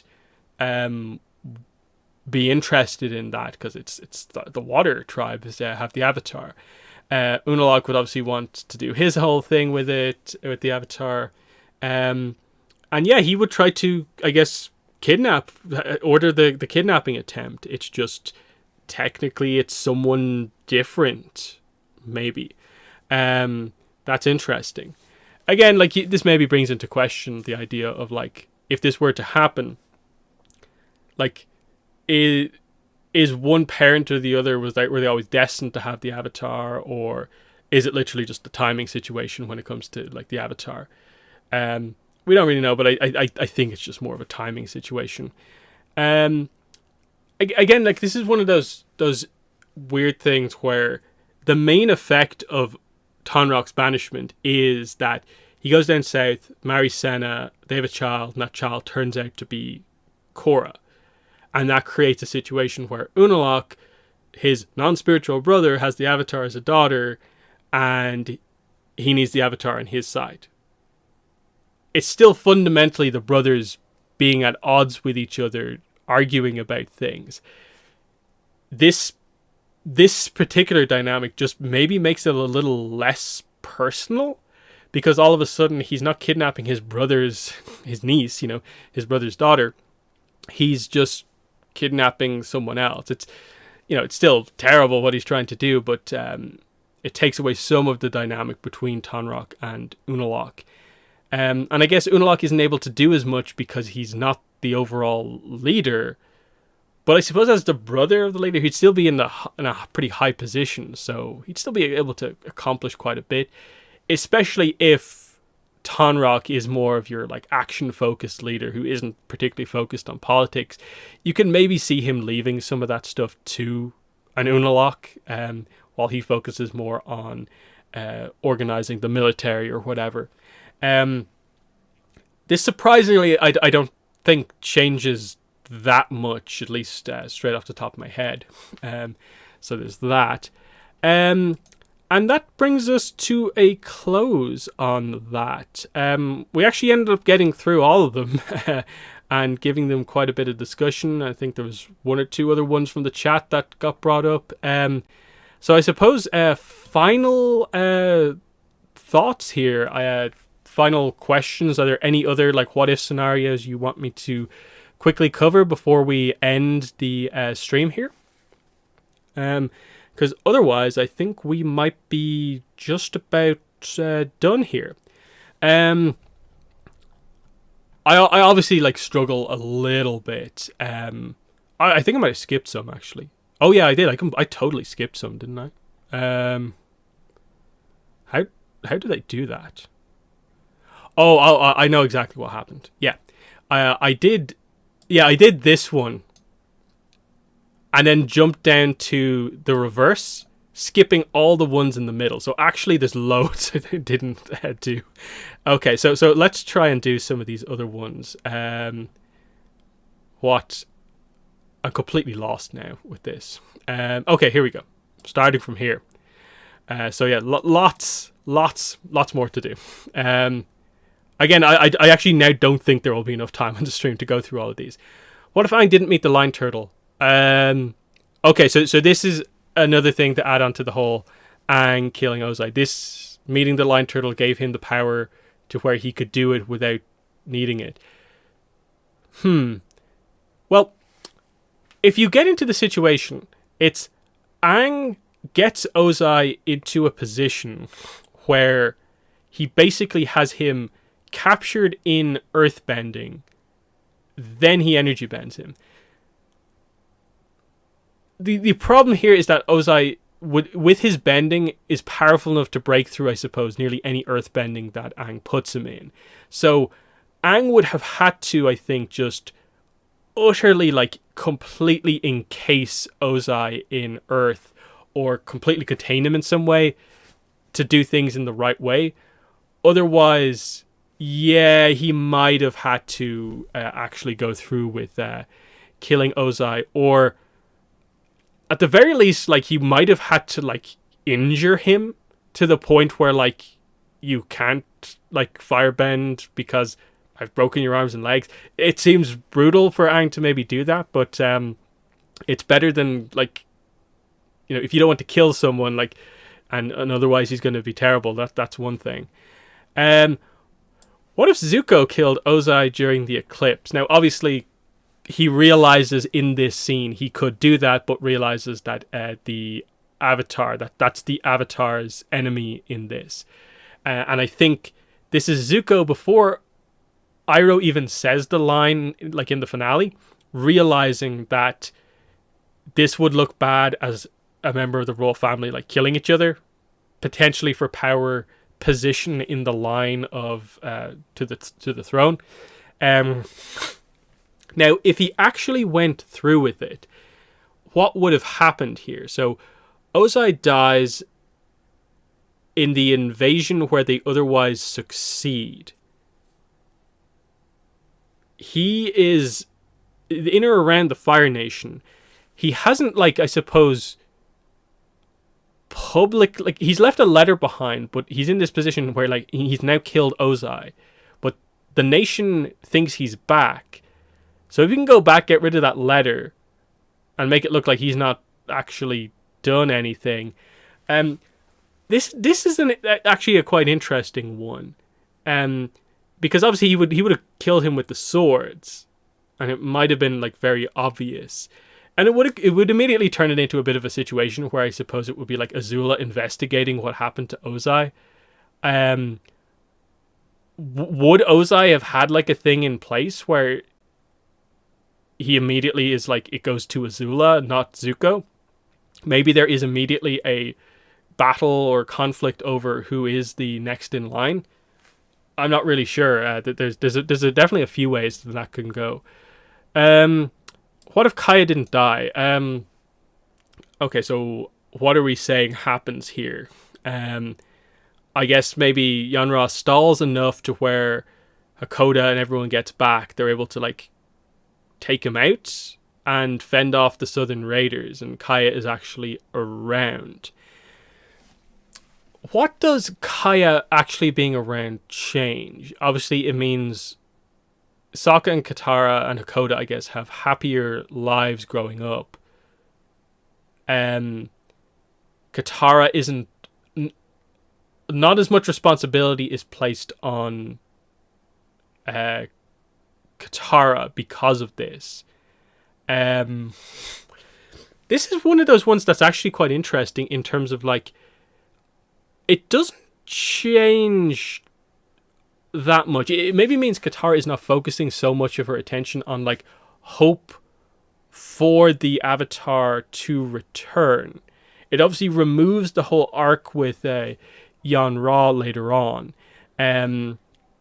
But I don't actually know how much this necessarily changes, because by the time of like ATLA, it's basically just, isn't it 101? It's just Kaya is there.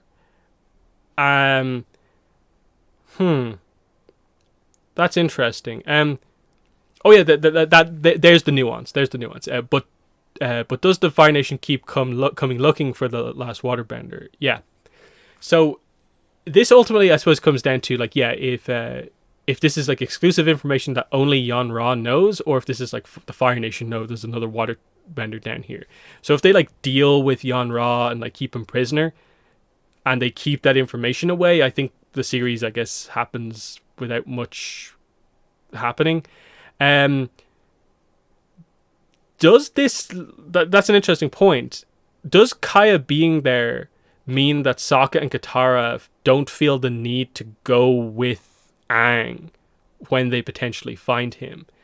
Because without the death of Kaya happening, are they in a position where they argue enough about the situation to cause Katara to do the angry waterbending and actually get Aang out in the first place? Because a lot of that is Katara's anger about how much responsibility is placed on her because of this situation, and Sokka not respecting that, I guess. I guess you either say that just like Kaya being there means that they just miss finding Aang in the ice, and then if that still happens, Katara suddenly has more of a connection to stay back home because her mother is there. Again, this is where maybe if we had more characterization of Kaya and we knew what she was like, in terms of how she maybe views the Avatar and what's going on in this situation, because then you would have maybe Kaya's dynamic about Hakoda being away as well, and they might be like, oh, this is hope for Hakoda to get to return home and not need to always be out at war. It's an interesting one. Next, what if Iroh got furious after Lu Ten's death and took over Ba Sing Se? I think we already covered a lot of that stuff. I think we covered basically everything related to Iroh, Lu Ten, Ba Sing Se earlier on in the stream, and I think that this is a different scenario. Of it's basically saying Lu Ten still dies, but Iroh now gets angry and succeeds at Ba Sing Se. So what if this is like Iroh takes a dark turn and maybe, I guess, becomes the evil Fire Lord, but it's Iroh? That's interesting to consider. I suppose that is definitely a path that could have happened in this situation. It's obviously one of the kind of more extreme points, because like Iroh's the character who like has the destiny, is proved worthy by the dragons. This would feel to go against that, so he likely wouldn't do that. But it feels like there's an option definitely to do that. So there's that. What if Azula's coup on Ba Sing Se failed? This is actually quite interesting. So the coup fails. I'm guessing this gets into the idea of like this has to coincide with Zuko also doesn't side with her, or are they saying like Zuko sides with her but it still doesn't fully come together? Because I suppose there's like the coup that happens, but then there's the result of the fight, which is that there's the fight that kind of like determines the end result of it. So I'm not really sure what maybe this one is specifically like referring to. There's a few different kind of situations there.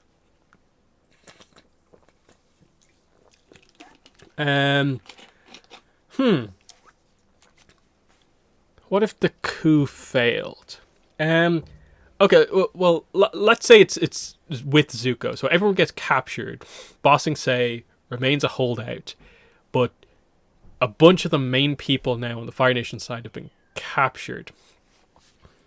It's actually a double victory in the finale of Book 1. and book 2, you completely reverse the result for the book 2 finale. So Aang doesn't die. I guess if the coup fails, Aang potentially doesn't even need to go into the Avatar state, so the whole attachment arc maybe still needs to be resolved, or are we saying like Azula's attack misses or doesn't hit Aang, or Aang activates Avatar state powers before the attack hits? There's a few ways that this can specifically kind of change. The question here is like, okay, Azula's coup fails. I'm assuming they're able to immediately save the king and so on. Iroh is on the good guy's side still. And it's just Zuko and Azula in prison. This is a complicated situation here, because what would the Fire Nation do? This would cause Ozai specifically to have to come into play, because Azula has now been captured. Zuko's on that side, so yeah, it would pretty much force Ozai to have to act himself. But it would mean that, like, you have, I suppose, a book 3 that starts and has to have a lot of its early stuff happen in Ba Sing Se.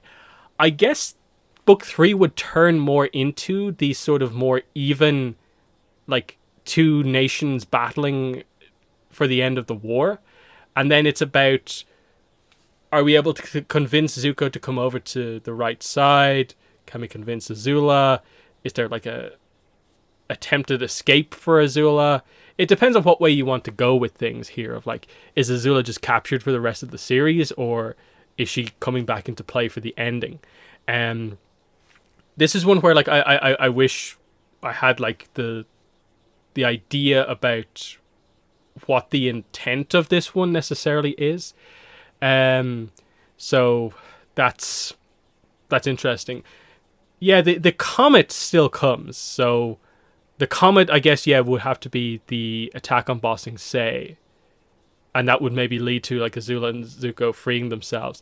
Yeah, I guess it just makes the series like extremely Ba Sing Se focused. In the aftermath of that, I'm not sure if how much of the arcs you're able to do as such or anything, but it's interesting.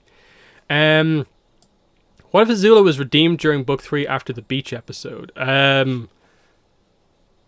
So we're saying here that the conversation the teens have on the beach helps all of them except Azula, based on how it happens in the episode. What if she improves because she speaks openly about it and actually goes down the path of redemption at this point? I'm not sure about this one. This one seems a little bit of a stretch, because like it's an important episode for Azula's arc, but I'm not sure if just this is the episode where redemption happens. I think there's so many things that have to happen with Azula before you get anywhere close to that, because I do think fundamentally Ursa has to be involved in whatever you're doing with Azula. If you just have her be more open about her mother going into that, does it effectively just mean that she doesn't go crazy in the last battle and maybe comes to realize that what's happening is wrong? I don't know. I think there's a few too many questions about this with that one. What if Suyin was evil? Okay, so this is actually a theory I remember, because I think Kelly on the podcast was actually like all on this one during the run through book 3. So I think the intent of this one, as more of a theory, was that a lot of people thought Suyin was a member of the Red Lotus, because there was like a picture on her wall, like she had a picture framed of her time at like the circus, and there was a character who looked potentially like a younger Zahir, and so a lot of people had this theory that Sue actually knew Zahir from the past, and because of that she was actually Red Lotus, and that this would actually come out at some point and so on. So if that was the case, where did they go with it? obviously it's hard to fully get the motivations, but if she's just on the Red Lotus side and is of an equivalent level to, I guess, Zahir within the organization, you get some interesting situations like where if this was the case, she probably wouldn't kill Pali, for one, and in fact might have, in that situation, used the opportunity to either lock Lin in place to be taken out, or done the job herself. There's also the big one which lingered into like book 4 with some people who were really holding on to the theory, and that was that Sue didn't get rid of all the metal in Korra, so there was something wrong there. But obviously they went with the idea that there's just trace amounts left that I'm guessing only the person themselves were really going to be able to sense. It's an interesting theory. Like if it was the case, it would certainly change a lot of the book 4 stuff with, say, Kuvira, because all of a sudden you have the idea that like Kuvira is like the exact opposite of the Red Lotus in terms of like their philosophies. So it would actually create a true conflict between mother and daughter, and it actually might make that arc work a little bit more, and especially if like Kuvira is able to like go on a little bit of a redemption path. It's tricky because you never know what the intent is to go with Suyin. Like, who do they pair her up with as the one who ultimately takes her out? Does she have a redemption arc herself? But I think this one, it's mainly just to get across the idea of the whole, she leaves metal in Korra so that Korra is weakened going into book 4, and the potential Red Lotus history that she has, and how would Suyin being a Red Lotus member have changed things. So there's that. What if Zuko is late for Azula's coronation and she became the Fire Lord, and he officially can't contest now for the Fire Lord title? This one's interesting. So he arrives and it's official. Azula is the Fire Lord. He has arrived to fight her, but now it can't really be an Agni Kai for the title. It's interesting because I suppose theoretically, like, why were they allowed to have the Agni Kai for the title if Zuko was technically like removed from that line of succession in the first place? I'm guessing it's because Azula like agreed to it. She probably didn't have to, because otherwise my thing is, even if he arrives late, because he is the other one who would be in line, he should be able to challenge her for it. So the fight, I guess, would still happen in that sense, and that the way it happens in the show, it obviously means Zuko rightfully earns the title of Fire Lord, I suppose, because he technically bests Azula in the fight, and Azula cheats to gain advantage, and so like technically Zuko wins, and so he's the Fire Lord coming out of it, quote unquote. But really, I suppose the ending of this isn't really like an official ending, so he just sort of claims the title as a result of Azula being just generally defeated. So I don't think the distinction of the Agni Kai being for the title actually means that much, because I think the same thing happens either way. If she is the Fire Lord and they still defeat her and Aang wins, they're taking out the leadership, the previous leadership, and installing a new leadership. So that's what's happening here. Because otherwise you're still making the case that, oh, well, Ozai's still alive. He's technically still the Fire Lord. So, Phoenix King or whatever, Fire Lord. He still has the control. He can just say like, oh, Zuko's not the Fire Lord. But no, he's been captured. They're in control now. It's a little bit of a technical point. I don't actually think that one means too much. Here's a big one. What if Korra didn't get her bending back in the finale of book 1?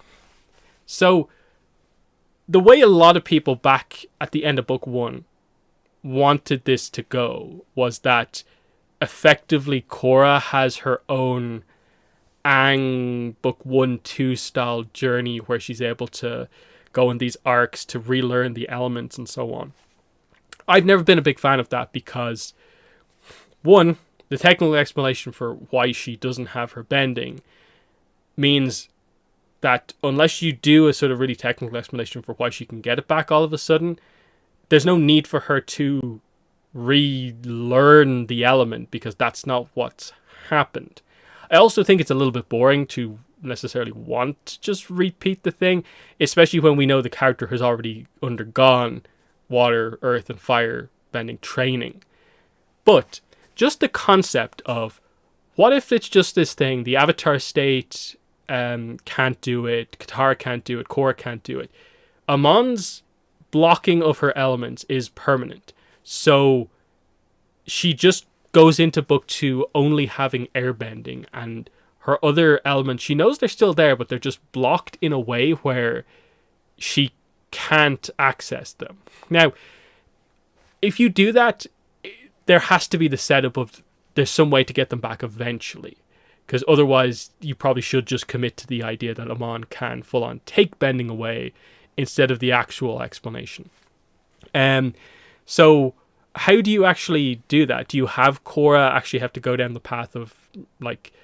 Oh no, you can't even do that, because if she doesn't have her water bending, she can't learn blood bending. So you would have to do like an arc where a waterbender character actively seeks to develop similar techniques to Amon to reverse what's happened to Korra, which seems quite complicated to do overall. And then, as much as like the stakes matter, you know, there are consequences going into the future books, taking 3 of the elements away from an avatar is not actually the most interesting thing overall.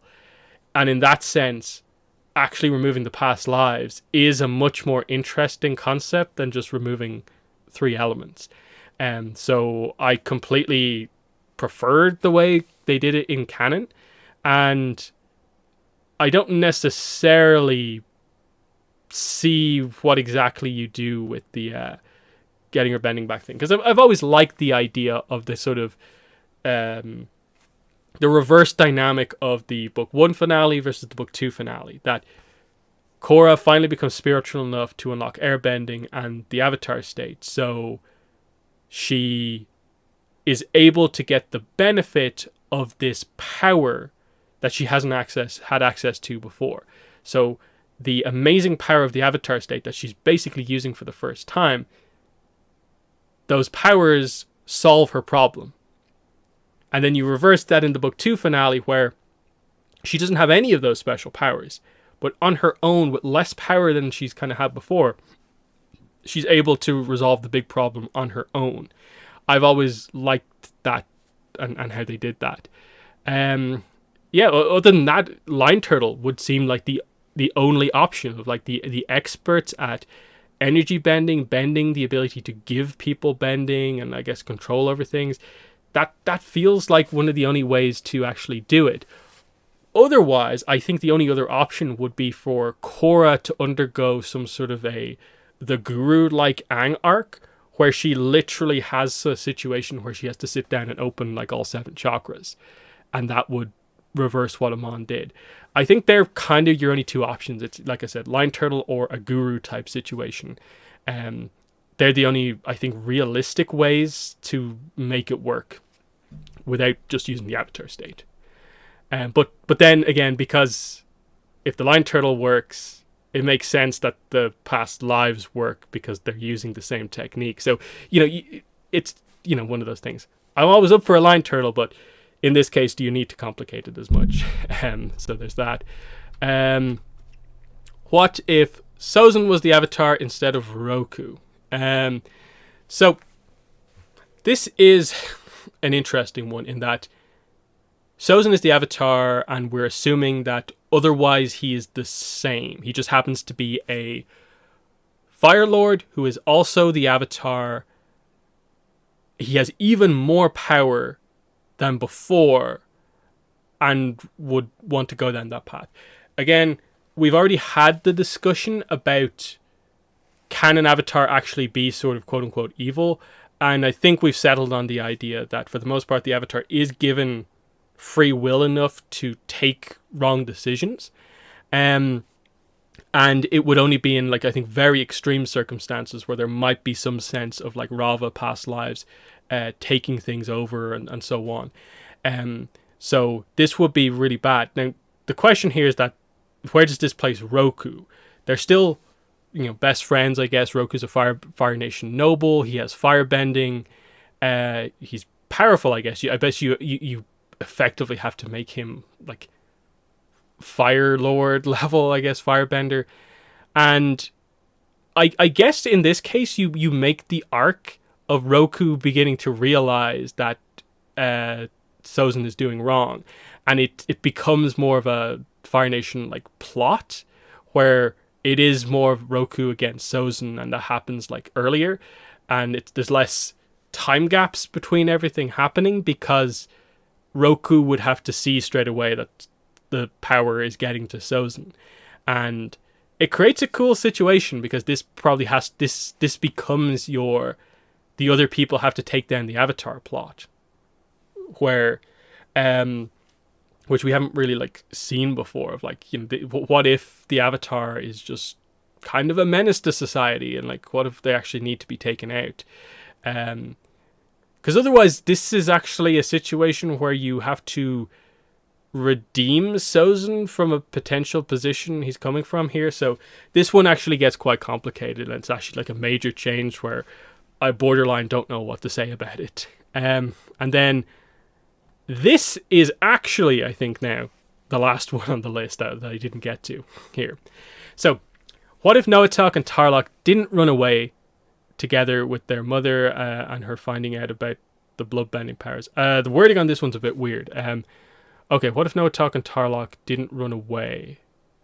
Oh, sorry. Did run away together with their mother and her finding out about their bloodbending powers. Okay. I get this one. So this is intriguing. So the mother is a very tragic figure in the way it actually plays out in canon, that she's kind of left out on the loop of like what seems like nearly everything once bloodbending comes into play. So what if that day after sort of Noatak turns on his father, they go back to their mother and basically run off from Yukon together and become a family. She now knows about their bloodbending powers. What if that happens? So the main thing here is Noatak has to have a slightly different approach. Instead of the power going to his head a little bit and him inadvertently going down his own Yukon path, he has to step back from that and actually commit to the family, and not be so harsh against Tarrlok. So they stay together as a family. Yukon obviously doesn't have any power, and now both of his sons are technically more powerful than him. So it's an interesting thing where in this case, we now get the situation where their powers have hurt their family dynamic, but not utterly destroyed it.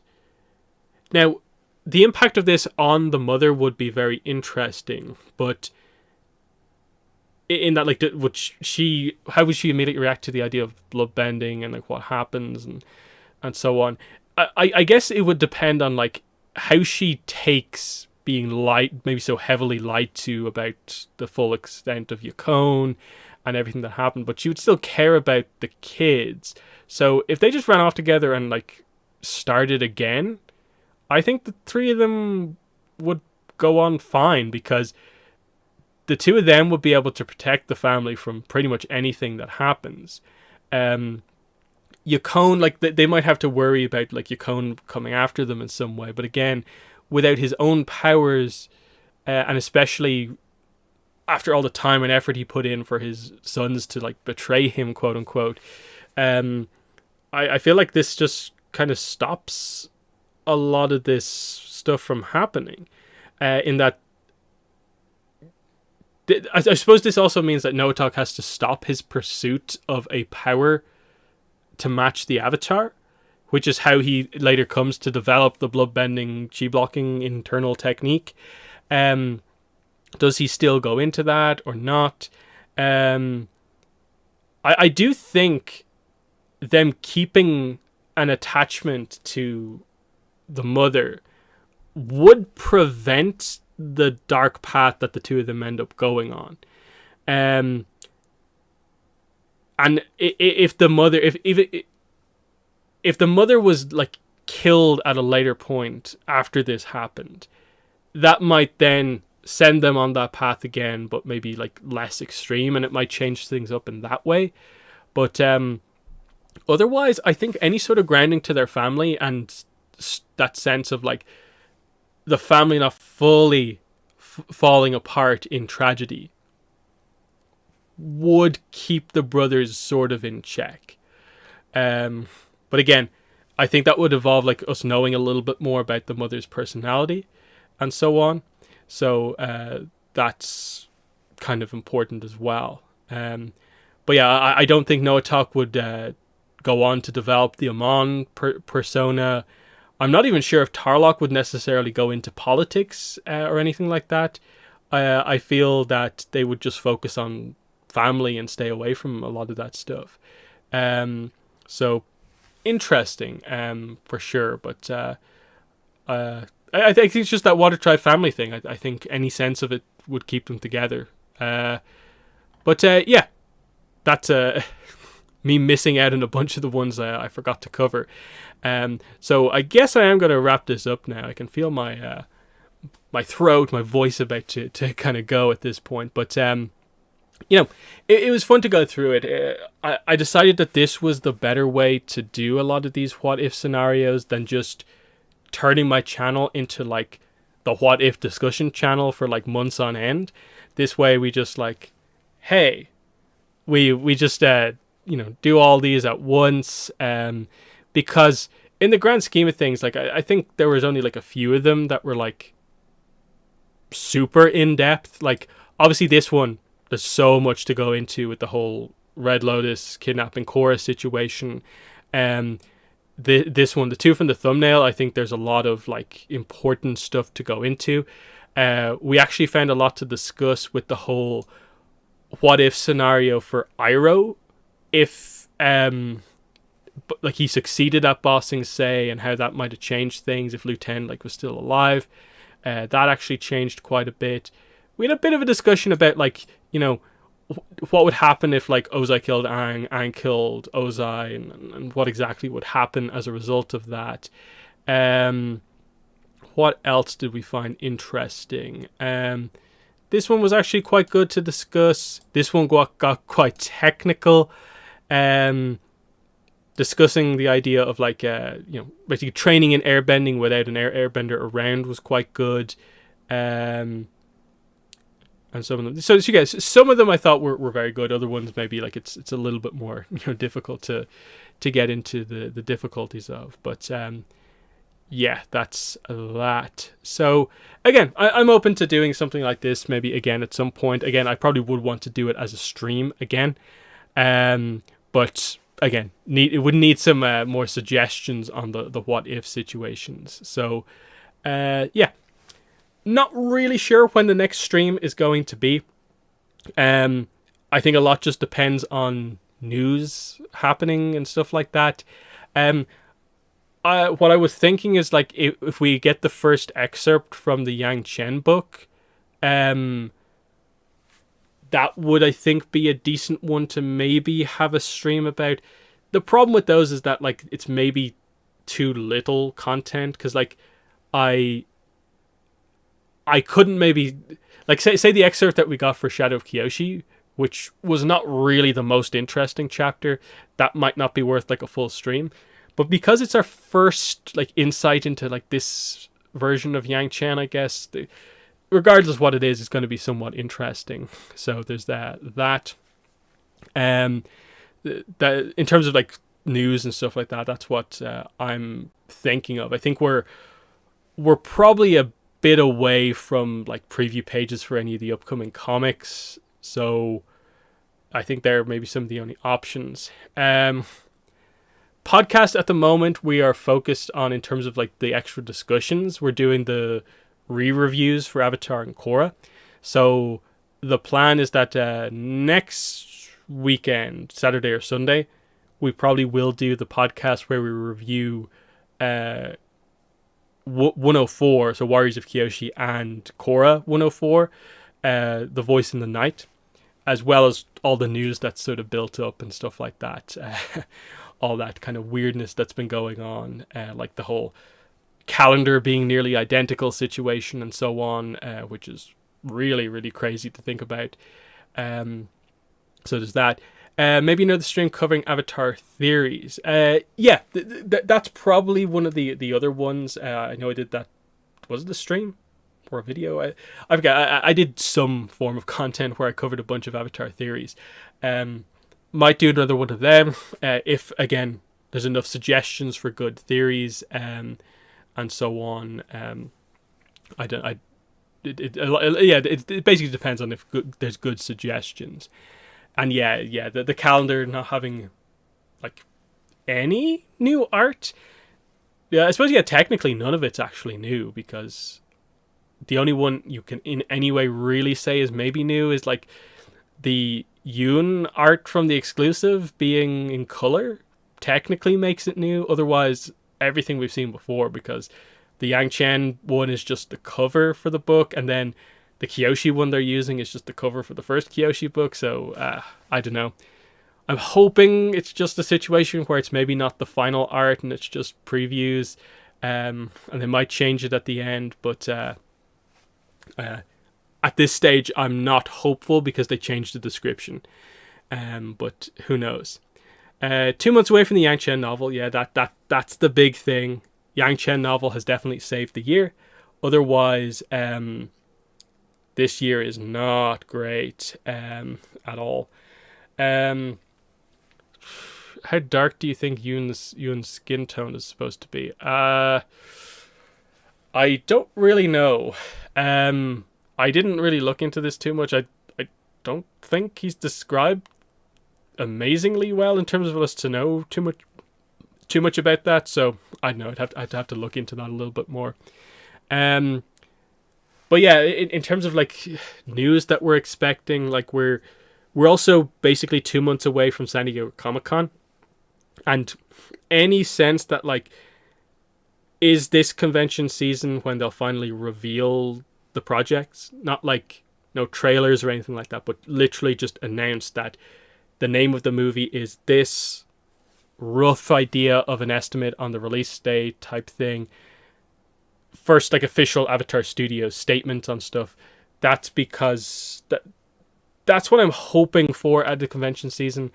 Otherwise, it will be the novel to really get us through the end of the year, because I think Patterns in Time, unless they really deliver with those last 2 stories potentially, there's not too much to talk about. Because the podcast interview with Mike and Brian, they commented on Avatar Studios, but it's the most non-comment imaginable. It was pretty crazy that they really said nothing. It was pretty much identical to what they said last year on the podcast. So I'm waiting for them to even do the first, like, just straight up announcement of anything relating to Avatar Studios. Even if it's just finally, like, taking off all the, like, limiters on comic content, I think I'll be okay with, like, any movement in a positive direction for the franchise. Because things are not amazing, like, at the moment. Like, if you keep in mind the whole calendar situation where something pretty crazy must have happened, where they went from all art is going to be new to no art is going to be new. The printing of the paper stuff for the Legends RPG game, the physical items, they did their best to mask how bad of a delay it's going to be. But that's a really big delay that they've basically just announced with what they said in the last update.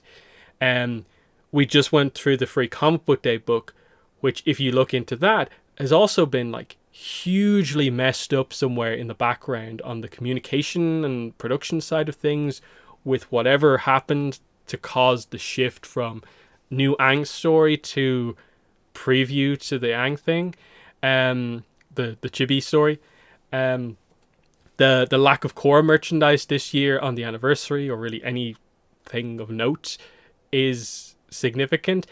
And even on the Avatar merchandise side of things, it's surprising how slow pretty much everything is. That like McFarlane Wave 2 on the bigger figures, anything? Korra McFarlane, anything? When are they going to announce the Pop-Up Parade Korra figure? It was nice that, you know, they had the U2s get announced, but, you know, I think I want more of the normal, typical merchandise is what I'm waiting for. You know, that's just where we're at. It's, like, I think I said it somewhere before, that it seems like we're just in this situation where we're going to have to go through basically last year, this year, and likely most of the following year to get us to what I'm guessing is going to be 10, 15 years of really strong content, where we won't be begging them to release a comic, where we're just going to have a lot of stuff.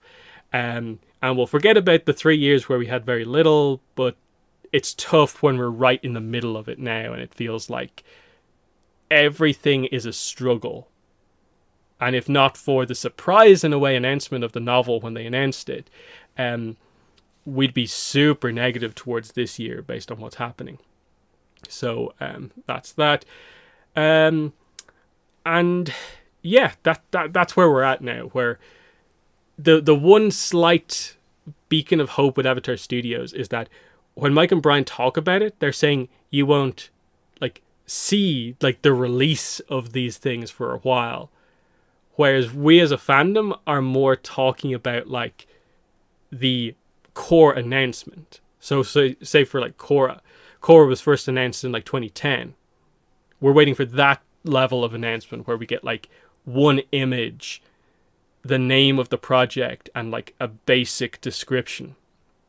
In that, the fact that like we got the leaked of like, you know, like Laura Montgomery's the director for the movie a while back, and we haven't really heard anything since, makes me hopeful that by the time we get to one of the conventions, SDCC or NYCC, there'll be enough locked in place to where they'll feel comfortable at least announcing that the movie is like an ATLA movie where they're older or whatever. I just want to know what it is, because it's going to be crazy if we have to wait like 3 years without knowing any sense of what's going on. But yeah, that's basically everything. So like I said, podcast next weekend. Maybe I'll try and you know, build up to some sort of a like, come up with an idea for a stream for like the following week or something like that. I'm not in a great like position to do like streams like super regularly. The main thing for me is just that if you could see the way I'm streaming at the moment, where like I only have one monitor, so like I have like the chat open like on 1/4 of my stream. I have like OBS on like another quarter of the stream, and then the document that I have open here is like the other half of my stream. So like I have no space left on my stream to do anything else. So I definitely need to get a second monitor at some point to make streaming a lot easier, where I can just have the sort of stream stuff on one screen and then like the stuff that I'm showing on another. But because I'm hoping that when we get to the new projects and stuff like that, I can do more streams where we can like just kind of clearly react to everything when it comes out. But yeah, gonna wrap up the stream there. So thanks everyone for joining me on this one again. And yeah, thanks for watching, and bye.